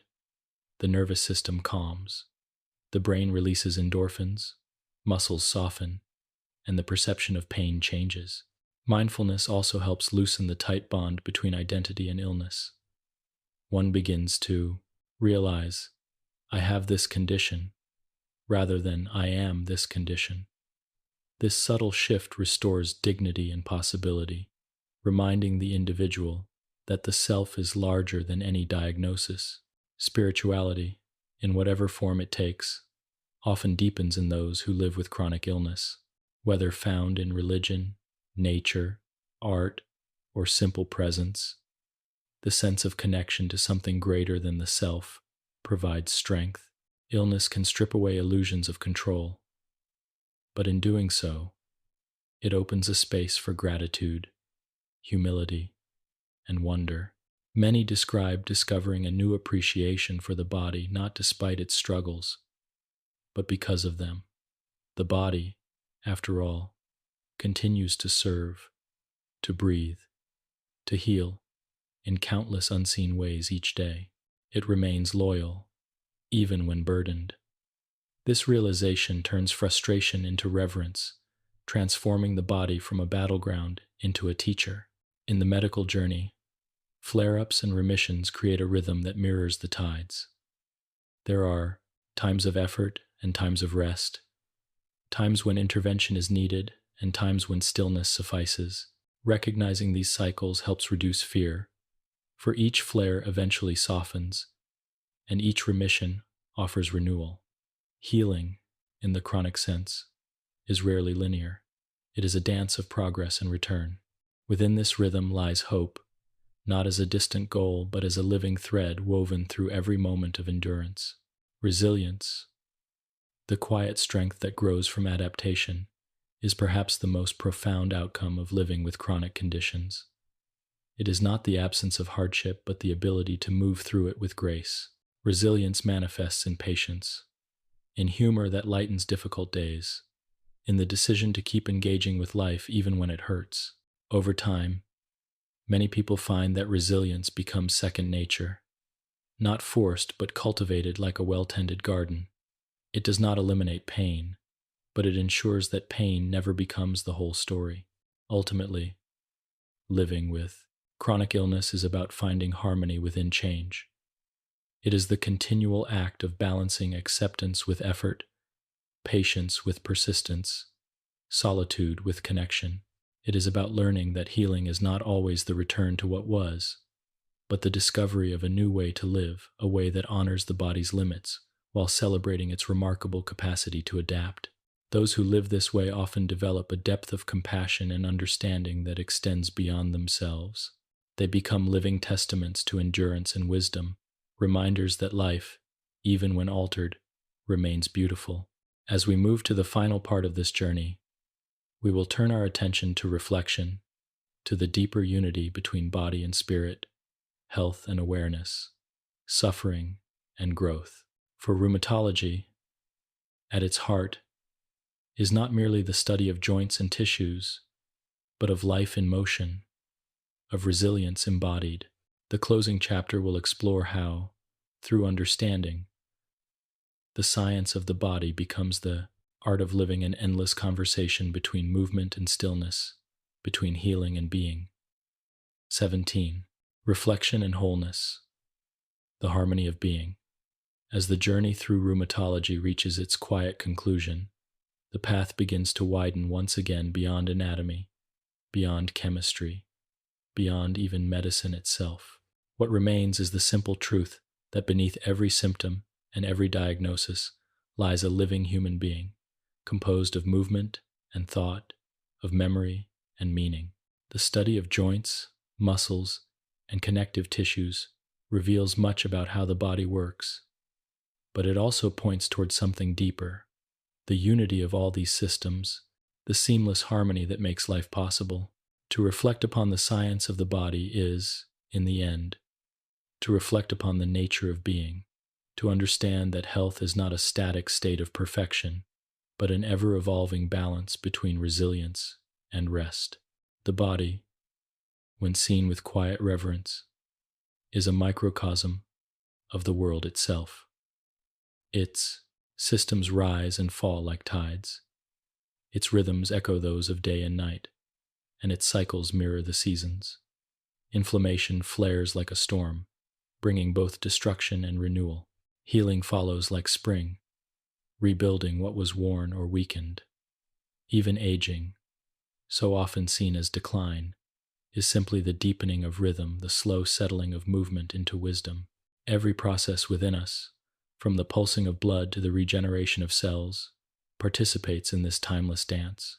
To be aware of it is to recognize that we are not separate from nature's balance, but expressions of it. Rheumatology, in its careful study of balance and motion, becomes not only a medical discipline, but a meditation on harmony itself. Wholeness, in this sense, is not the absence of illness, but the presence of integration. It is the recognition that the physical, emotional, and spiritual aspects of life are woven together. Pain in a joint may influence thought. A moment of peace in the mind may ease inflammation. The warmth of compassion may quiet pain more deeply than any drug. The boundaries between body and mind are permeable, fluid, shifting. Modern science increasingly acknowledges what ancient traditions have long known, that well-being arises not from control but from relationship, from the dialogue between all parts of the self. Healing is the restoration of that dialogue, the rediscovery of connection after disarray. Those who live with chronic illness often come to embody this understanding most deeply. In learning to live with uncertainty, they develop a profound appreciation for balance, for the small but meaningful acts that keep life aligned. A slow walk in the morning sun, a careful stretch before rest, a moment of gratitude before sleep. These become sacred gestures, threads in the fabric of wholeness. Where once the goal was to be free from pain entirely, the new goal becomes to live fully within what is. There is a quiet wisdom in this, a peace that grows not from victory but from acceptance. The body may remain imperfect, yet the spirit becomes steady, and through that steadiness, the whole being begins to heal. Reflection, when it arises, is a form of medicine in itself. It softens the edges of striving and brings gentleness to the act of living. To reflect is to pause and to see the pattern of one's own life, the lessons carried within every moment of struggle. For those who have endured the slow rhythm of rheumatic illness, reflection reveals how strength has changed shape, how endurance has replaced urgency, how compassion has replaced frustration, how stillness has become a teacher. These shifts are not cures in the conventional sense, but they are transformations, and they are no less miraculous. They show that healing occurs on many levels, some visible, others hidden deep within the quiet chambers of the mind and heart. The science of the joints, the chemistry of inflammation, the anatomy of connective tissue, these are the visible threads of knowledge. But when woven together with experience and awareness, they form something greater, understanding. The physician who listens not only to the body but also to the person, and the patient who listens not only to pain but to what it teaches, both participate in this understanding. Together they form the full circle of healing, the meeting of science and spirit, of analysis and empathy. In this way, medicine transcends its mechanical beginnings and becomes a dialogue between two forms of knowing, the external and the internal, the measurable and the felt. Wholeness also invites a redefinition of strength. True strength is not the absence of vulnerability, but the ability to live openly within it. The body that has known pain also knows patience. The person who has endured fatigue has discovered perseverance. Every limitation becomes a mirror that reflects the infinite capacity of the human will. The connective tissues that bind the body together become metaphors for the unseen connections that bind life itself between self and other, between suffering and compassion, between mortality and meaning. To live with illness is, in a profound way, to live with awareness. Every movement becomes deliberate, every gesture mindful, every breath an affirmation of presence. Science, when pursued with humility, leads naturally to awe. the more we learn about the molecular intricacies of the immune system, the regeneration of collagen, or the fluid intelligence of the synovial joint, the more we see the quiet intelligence of life itself. Each cell, each signal, each adaptation reveals purpose. The immune system's vigilance, even when misguided, is still an act of devotion, the body's tireless commitment to survival. In the same way, the heart's steady rhythm, the breath's constant return, the body's nightly repair during sleep, all speak of a harmony that continues despite, and sometimes because of, imperfection. It is this realization that turns knowledge into reverence and medicine into gratitude. Illness can feel isolating, but it is, in truth, one of the most universal human experiences. Every person, at some point, encounters limitation, whether through age, injury, or circumstance. The lessons learned through chronic illness, patience, empathy, adaptability become gifts to others, extending far beyond the boundaries of the individual body. In this way, those who live with rheumatic conditions become teachers, demonstrating how to find peace within change, how to continue moving even when stillness is required, how to find light within endurance. Their wisdom becomes part of the collective understanding of what it means to be human. Wholeness, then, is not an end, but a process, a constant recalibration, a return to balance, again and again.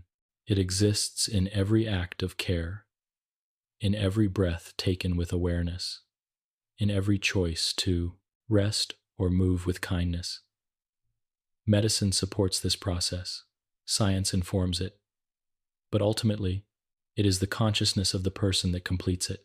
Healing begins where attention meets compassion, where understanding replaces fear.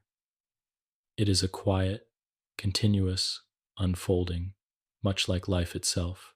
In the final reflection, rheumatology reveals its deepest lesson, that the human body, in all its fragility, is not flawed but beautifully complex, capable of both suffering and renewal. Every joint, every muscle, every connective thread is part of a greater whole, a system that seeks harmony through movement and rest, through resilience and release. The same intelligence that allows the immune system to defend and the tissue to heal also allows the heart to forgive, the mind to adapt, and the spirit to endure. To study this, to live with it, or to treat it, is to participate in the mystery of life's continuity.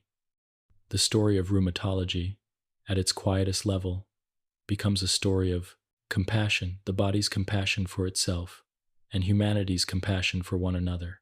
In that compassion lies the true meaning of healing, not the erasure of pain, but the discovery of peace within it, not the end of struggle, but the grace to move through it with awareness. The body, ever loyal, continues its silent work of repair. The mind learns patience. The spirit finds equilibrium. Together they form a symphony, the harmony of being, both fragile and eternal. And so, as the journey concludes, we return to stillness. Within that stillness, motion continues quietly, unseen but ceaseless, like the pulse beneath the skin or the tide beyond the shore. The body, though imperfect, remains whole. The mind, though tested, remains luminous. And the spirit, through understanding, finds what it has always sought, not escape from the body, but harmony within it. In that harmony, the science of rheumatology finds its most human truth, that to live is to move, to adapt, and to heal, endlessly, in rhythm with the eternal pulse of life itself. 18. The continuum of life, renewal through the body. When we reach the quiet horizon of reflection, the story of rheumatology broadens beyond medicine. It becomes a story about the enduring continuity of life itself, about the body's ceaseless capacity to adapt, repair, and renew. Every joint, every fiber, every cell is a participant in this cycle of transformation. What begins as physiology becomes philosophy, and what once was viewed as disorder can now be seen as part of the body's ongoing conversation with existence. To study the musculoskeletal and immune systems is to witness, in the most intimate way, how life sustains itself through change. The body is not static, it is a river, always flowing, reshaping itself moment by moment, guided by patterns that have existed since the dawn of evolution. In this river, renewal is the constant undercurrent. Each day, cells die and are reborn.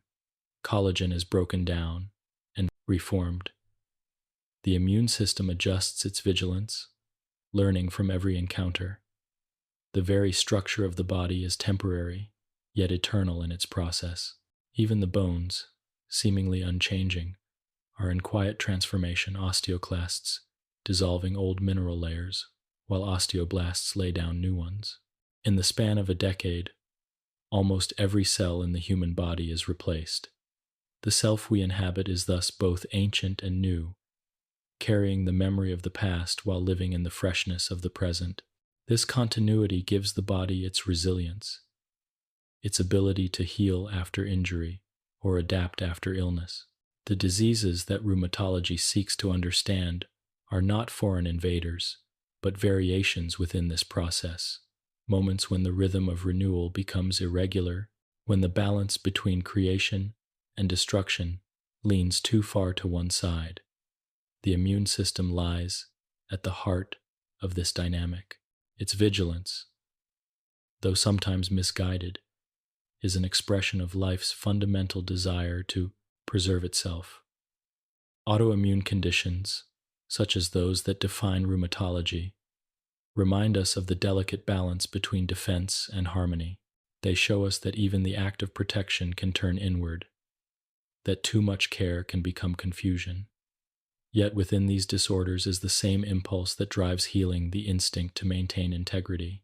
The challenge of medicine and of life itself is to restore clarity to this impulse, to help the body remember what belongs to it and what does not. When this remembering occurs, balance returns, not as perfection but as peace. Every aspect of the body's renewal depends on communication. Cells speak in chemical languages, sending messages through hormones, neurotransmitters, and cytokines. This dialogue is continuous and precise, ensuring that every part knows what the others are doing. When the body suffers, this communication becomes strained. Inflammation, fatigue, and pain are the signals of misalignment. Healing begins when communication is restored, when the tissues once again listen to each other's needs. This mirrors the larger human experience, where harmony among individuals, societies, or even thoughts arises only through clear connection. The body, in this way, becomes a teacher of empathy, showing that unity depends not on sameness, but on understanding. To live in awareness of this interconnectedness is to see the body not as a machine but as an ecosystem, a landscape of countless living relationships. Within it, each system depends on every other. The muscles require the bones for leverage. The bones rely on the marrow for strength. The connective tissue binds them in cooperation, and the blood nourishes them all. Even the immune cells that patrol for danger depend on nutrients carried from distant organs. There is no independence here, only interdependence. This realization brings humility, for it reminds us that health is never a solitary achievement but a collective one. The well-being of each cell contributes to the harmony of the whole, just as the well-being of each person contributes to the health of the world. In the quiet cycles of renewal, rest plays a vital role. During sleep, the body performs its deepest repairs. Hormones are released to rebuild muscle and bone, the immune system recalibrates, and the brain clears away metabolic waste. This nightly restoration is as important as movement itself. The body, like the seasons, thrives on alternation, day and night, effort and rest, inflammation and resolution. In rheumatologic conditions, where inflammation lingers, the lesson of rest becomes even more essential. The body's healing cannot be forced. It unfolds in rhythm, with patience and care. Adaptation, too, is a cornerstone of renewal. The body learns from every experience, adjusting its responses to meet new challenges. Muscles grow stronger with use, joints remodel in response to motion, and the immune system remembers every pathogen it encounters. Even in disease, adaptation continues. When inflammation damages one tissue, other systems compensate. When pain limits movement, the nervous system develops new pathways for stability. These adaptations may sometimes bring imbalance, but they also testify to life's creativity, the body's unending capacity to find a way forward. Healing, then, is not a return to what was before, but the emergence of something new, built from both loss and learning. On a deeper level, the continuum of life extends beyond the individual. Our cells, our chemistry, even our capacity for thought, are part of a lineage that reaches back through time. The collagen that holds our tissues together is shaped by the same molecular patterns that built the bodies of early mammals and fish. The immune system's memory is an echo of the defenses that evolved in ancient organisms to survive in shifting environments. Is to glimpse the history of life written in our bones, our joints, and our blood, the pain of inflammation, the healing of wounds, the resilience of connective tissue. All are ancient songs, carried forward by the body as a living memory of survival. This awareness of continuity transforms how we understand both illness and recovery. It invites rest, nourishment, and reflection. The therapies developed by science, whether anti-inflammatory drugs, physical rehabilitation, or dietary adjustments, are ways of supporting this conversation. Yet, even as medicine intervenes, the real work of healing happens within, in the quiet intelligence of cells repairing and reorganizing. The physician's role is to assist, to align with the body's intentions, not to command them. Healing is collaboration, not conquest. In the broader sense, the study of renewal within the body mirrors the renewal of the self. Just as tissues regenerate, so too can our inner life heal from loss, change, and pain. Chronic illness often becomes a catalyst for this deeper renewal. It asks difficult questions about identity, purpose, and connection. It strips away illusions of control and reveals what truly matters. Many who live with such conditions describe discovering new depths of awareness, new forms of gratitude, and new ways of relating to others. Illness, though often seen as limitation, can also become a doorway, a passage into greater understanding of what it means to live with grace and authenticity. The continuum of life does not end with the body. Each moment of awareness, each act of kindness, each adaptation adds to the larger movement of humanity and nature. The body teaches us that life is never static. It is always renewing itself through motion, through exchange, through the balance of giving and receiving. Our very breath participates in this cycle, the oxygen we take in becoming part of our blood, the carbon dioxide we release, nourishing the plants that in turn sustain us. In this endless exchange, we find evidence of unity. The same patterns that sustain a cell sustain a forest, an ocean, a planet. As we reflect upon this, the study of rheumatology of joints, connective tissues, and the immune system becomes something far more expansive. It becomes a meditation on relationship, on balance, and on renewal. The body, though finite, embodies the infinite rhythm of life's unfolding. Each heartbeat, each step, each healing process is a small affirmation of continuity. The pain that once seemed meaningless gains context as part of the body's learning, its evolution toward harmony. The patient, the physician, and the scientist all become participants in this grand dialogue, contributing to the shared story of how life sustains itself through change. In the end, the continuum of life is the story of resilience, the quiet insistence of being to remain, to adapt, to find balance in motion. It carries within it the blueprint of survival and the poetry of renewal. Rheumatology, through its careful study of pain and motion, reminds us that within fragility lies strength, and within imperfection lies growth. The body does not strive for permanence, it strives for harmony, and in that striving, it reveals the essence of life itself. To understand this is to find peace, not the peace of stillness, but the peace of knowing that movement, change, and renewal are the natural and eternal rhythm of all that lives. 19. The body as a teacher. Lessons from within. When we look deeply into the study of rheumatology, beyond the laboratory findings and anatomical diagrams, we begin to see something far more profound: the body as an endless source of wisdom. It teaches through sensation, through rhythm, through the quiet persistence of its processes. Every ache, every moment of ease, every pulse of inflammation carries a message, a lesson in awareness and humility. The human body is not a mere vessel to be managed. It is a teacher, guiding us toward understanding the nature of balance, impermanence, and care. To study it is to learn not only the science of life, but also the art of living within its limits and possibilities. The first lesson the body teaches is patience. Healing does not rush. It unfolds in time. A joint inflamed by arthritis will not calm instantly. A muscle weakened by fatigue regains its strength only through steady practice and rest. The body lives in rhythm, not haste. This rhythm cannot be commanded, only respected.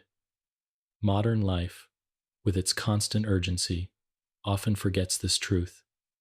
Yet when illness arrives, especially a chronic one, it slows everything down. What once seemed pressing becomes distant. What once was ignored becomes central. Pain demands attention. Fatigue demands stillness. In this slowing, life takes on a different pace, one that more closely mirrors the body's own. The lesson is clear. Renewal requires patience, and patience is not waiting passively, but engaging with time consciously, allowing nature to proceed in its own measured way. The second lesson is awareness. The body communicates in whispers long before it shouts. The stiffness in the morning, the subtle fatigue after exertion, the faint swelling in a finger, these are early signs that something within is asking for attention. Many ignore these messages until they become louder, until the body's whisper becomes a call.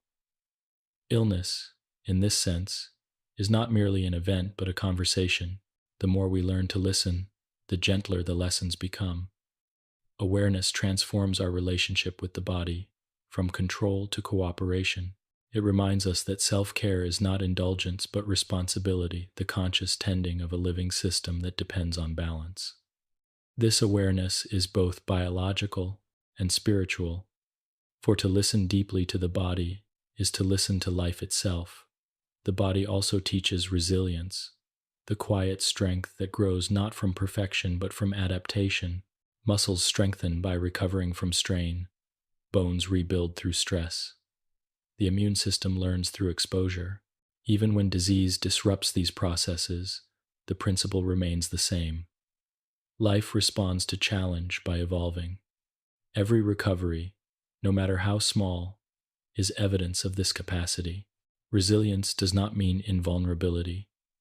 It means flexibility, the ability to bend and not break. In chronic illness, resilience takes on a new meaning. It becomes the capacity to find peace even when pain persists, to continue moving within limitation, to discover meaning in persistence itself. The body teaches us that survival is not only a physical act but a state of mind, a form of courage that continues quietly day after day. Another lesson the body imparts is interconnection. No system functions in isolation. The joints depend on muscles for movement. The muscles depend on nerves for guidance. The nerves depend on blood for nourishment. And the blood depends on the heart's steady rhythm. A single imbalance in one area can ripple through the whole, reminding us that unity is not abstraction but reality. When inflammation affects the joints, fatigue follows. When pain interrupts sleep, the immune system suffers. When emotions tighten the body, muscles ache and breathing shortens. To heal one aspect, we must consider all. This is why modern medicine increasingly embraces holistic approaches, seeing the body as an ecosystem rather than a machine. The lesson extends beyond physiology. It is the same in human relationships, in communities, in nature itself. Harmony depends on understanding how everything connects, how every part contributes to the whole. Through its vulnerabilities, the body teaches compassion. To experience pain is to understand the pain of others. Those who have felt limitation develop a gentleness that comes from empathy. Illness softens the heart, stripping away the illusion of control and revealing the shared fragility of life. This compassion extends outward, often transforming relationships, work, and perspective. The body, in its imperfection, becomes a bridge between individuals, reminding us that what we share is greater than what divides us. The lesson of compassion, learned through the body, becomes a universal language, a way of relating that transcends words and diagnoses. The body also teaches humility. Despite all that science has uncovered, much of its wisdom remains mysterious. Why one person heals quickly while another struggles. Why inflammation flares without warning. Why some tissues regenerate while others scar. These are questions that defy full explanation. This uncertainty invites humility, the recognition that knowledge is vast but incomplete. In accepting this, both patient and physician learn to approach the body not as something to be conquered, but as something to be understood and respected. This humility fosters trust, the trust that even in disorder, there is an underlying intelligence at work, an ancient rhythm that seeks equilibrium in its own way. Equally important is the lesson of presence. The body exists only in the now. It cannot live in the past or anticipate the future. It can only breathe, circulate, and move in this moment. Chronic illness, by its nature, often brings one back to the present. Plans may change, energy may waver, but the moment remains tangible.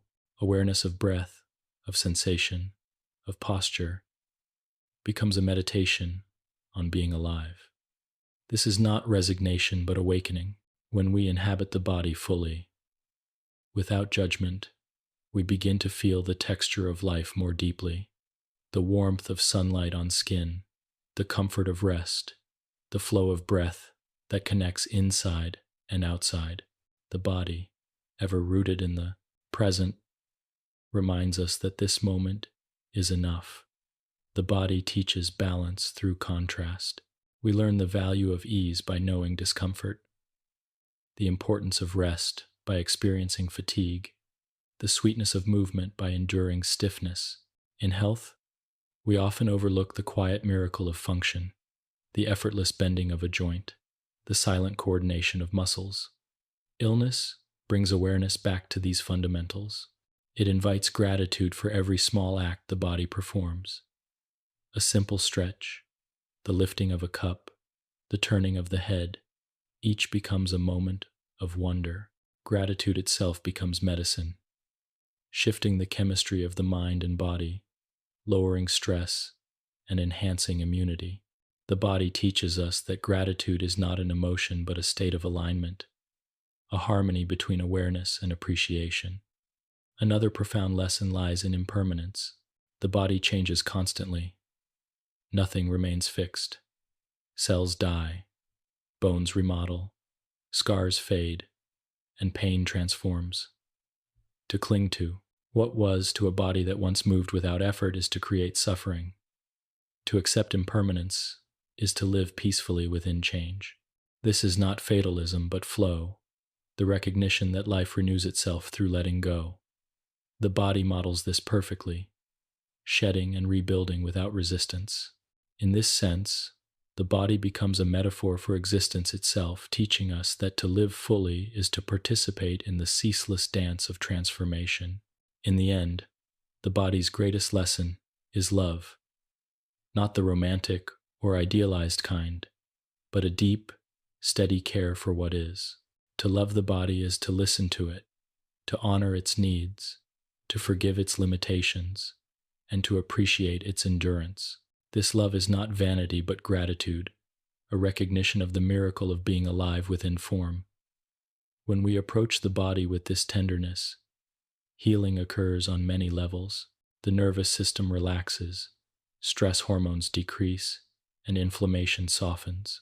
Love, in this sense, is both emotion and biology, a state of coherence that aligns the mind, heart, and tissues in harmony. Through the study of rheumatology, we come to see that every system of the body mirrors a universal truth.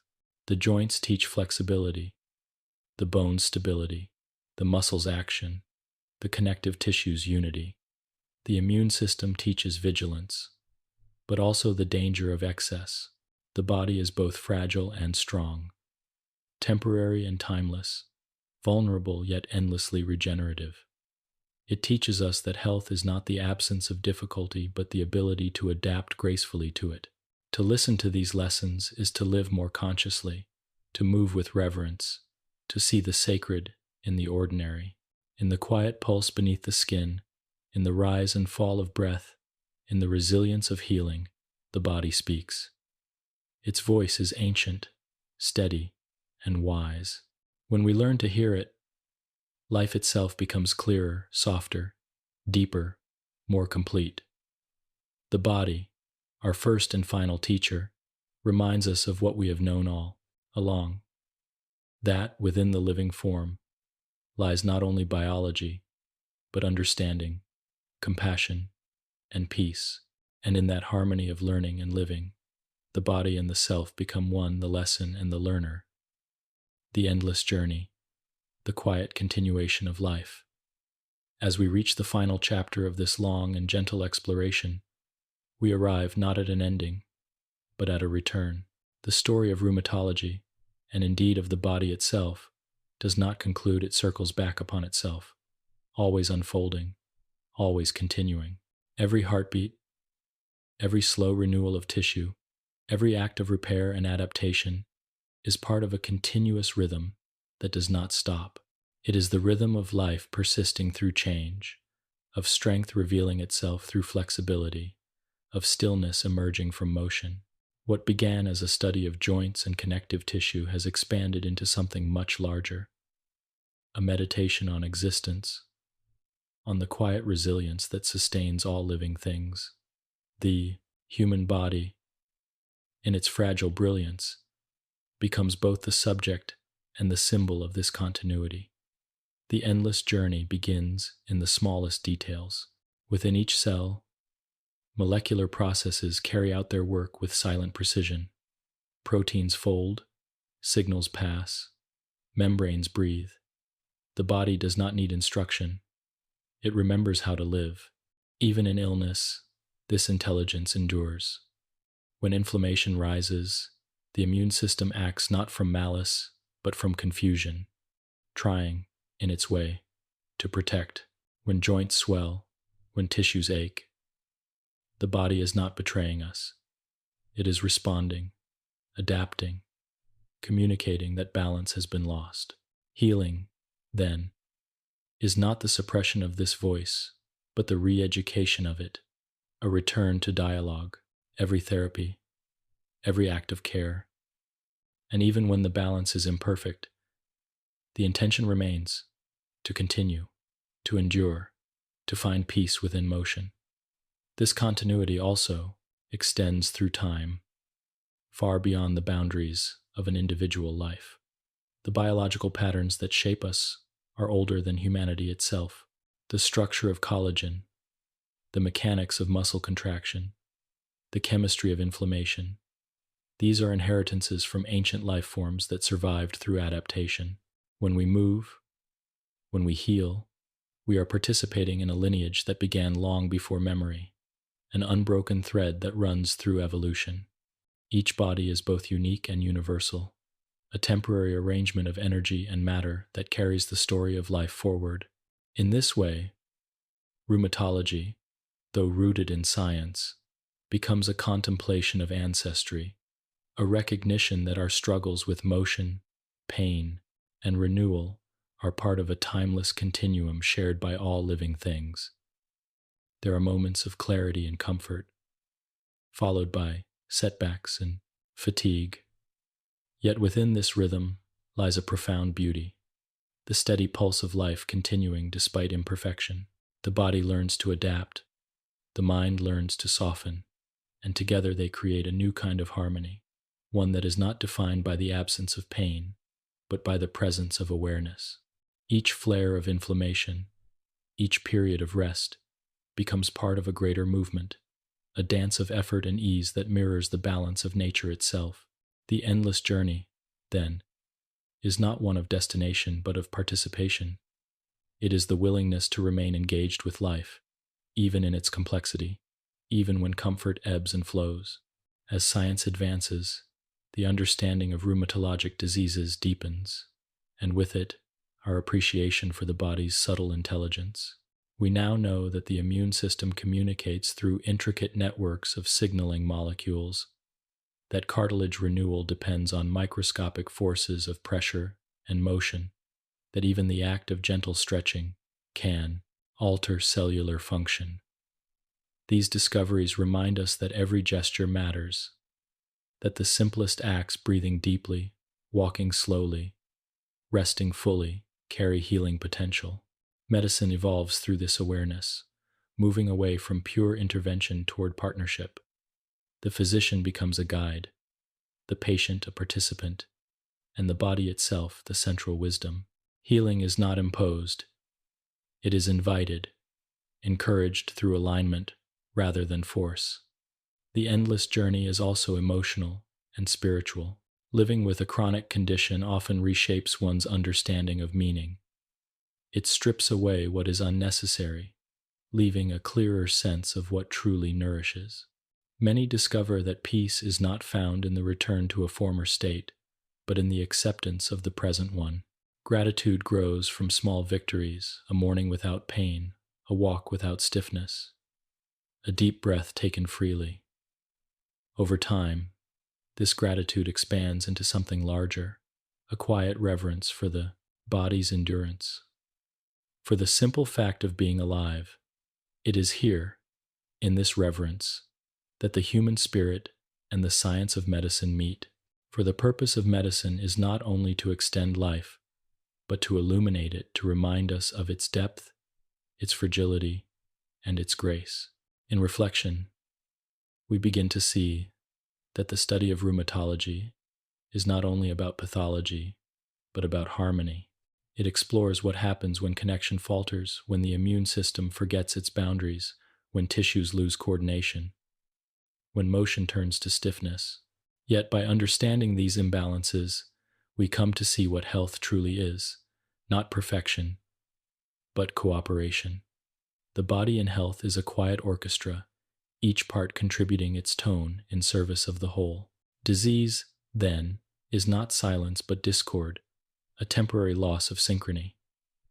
Treatment, in turn, is the process of tuning, of helping the body remember its original music. Sometimes the song changes, becoming slower or softer, beautiful in its own way. This understanding leads naturally to compassion not only for others but for oneself. To live in a body is to be both powerful and vulnerable. Every human shares this paradox. We are capable of extraordinary endurance and yet dependent on the most delicate balance. Illness reveals this truth in ways that health often conceals. It strips away the illusion of control and replaces it with intimacy, a renewed awareness of life's fragility and wonder. Compassion grows from this awareness. It is the recognition that every person, regardless of circumstance, carries their own invisible symphony of struggles and strengths. In this shared fragility lies the foundation of empathy, the gentle understanding that unites us beyond words. Even as knowledge deepens and treatments improve, the mystery of the body endures. Science can describe processes, measure changes, and map pathways, but it cannot capture the essence of life itself, the quiet consciousness that animates the cells, the inexplicable sense of self that experiences joy, pain, and hope. This mystery does not diminish the value of knowledge, it completes it. The greatest physicians and healers throughout history have known that medicine is most effective when it honors both the measurable and the ineffable. To treat the body without acknowledging the spirit is to see only half the truth. In the continuity of this understanding, the story of rheumatology becomes a metaphor for life. Just as the joints must remain both strong and flexible, so must we. Just as the connective tissue binds and supports, so too must we nurture the bonds that connect us to one another. And just as the body renews itself endlessly through cycles of rest and motion, so must the mind and heart renew themselves through reflection and kindness. Health, in its truest sense, is not a fixed state but a practice, a continual return to balance in an ever-changing world. As this reflection draws to a close, we return once more to the image of motion, the quiet turning of joints, the soft pulse of blood, the slow renewal of tissue in sleep. These movements, unnoticed but constant, are life's way of continuing without end. Even when pain appears, even when fatigue settles, the body's underlying rhythm persists, loyal and patient. To listen to this rhythm is to feel the continuity of being, the endless journey that moves through all forms, through all times. The science of rheumatology, when seen through this lens, is not only the study of disease, but the study of endurance, of connection, of the eternal dialogue between motion and rest. In the end, we learn that nothing in the body, nor in life, is truly separate. Every movement is part of a greater motion, every breath part of a larger rhythm. The journey never ends, it transforms, flowing from one state to another, from youth to age, from illness to healing, from stillness to motion once again. The quiet continuation of life is the greatest mystery and the greatest comfort. Within it, every cell, every thought, every act of care participates in something infinite, and when we rest at last, the rhythm continues elsewhere, in others, in the world, in the ceaseless pulse of existence. The body, ever our teacher and companion, reminds us of this truth, that to live is to move within eternity, endlessly renewing, endlessly becoming, endlessly alive.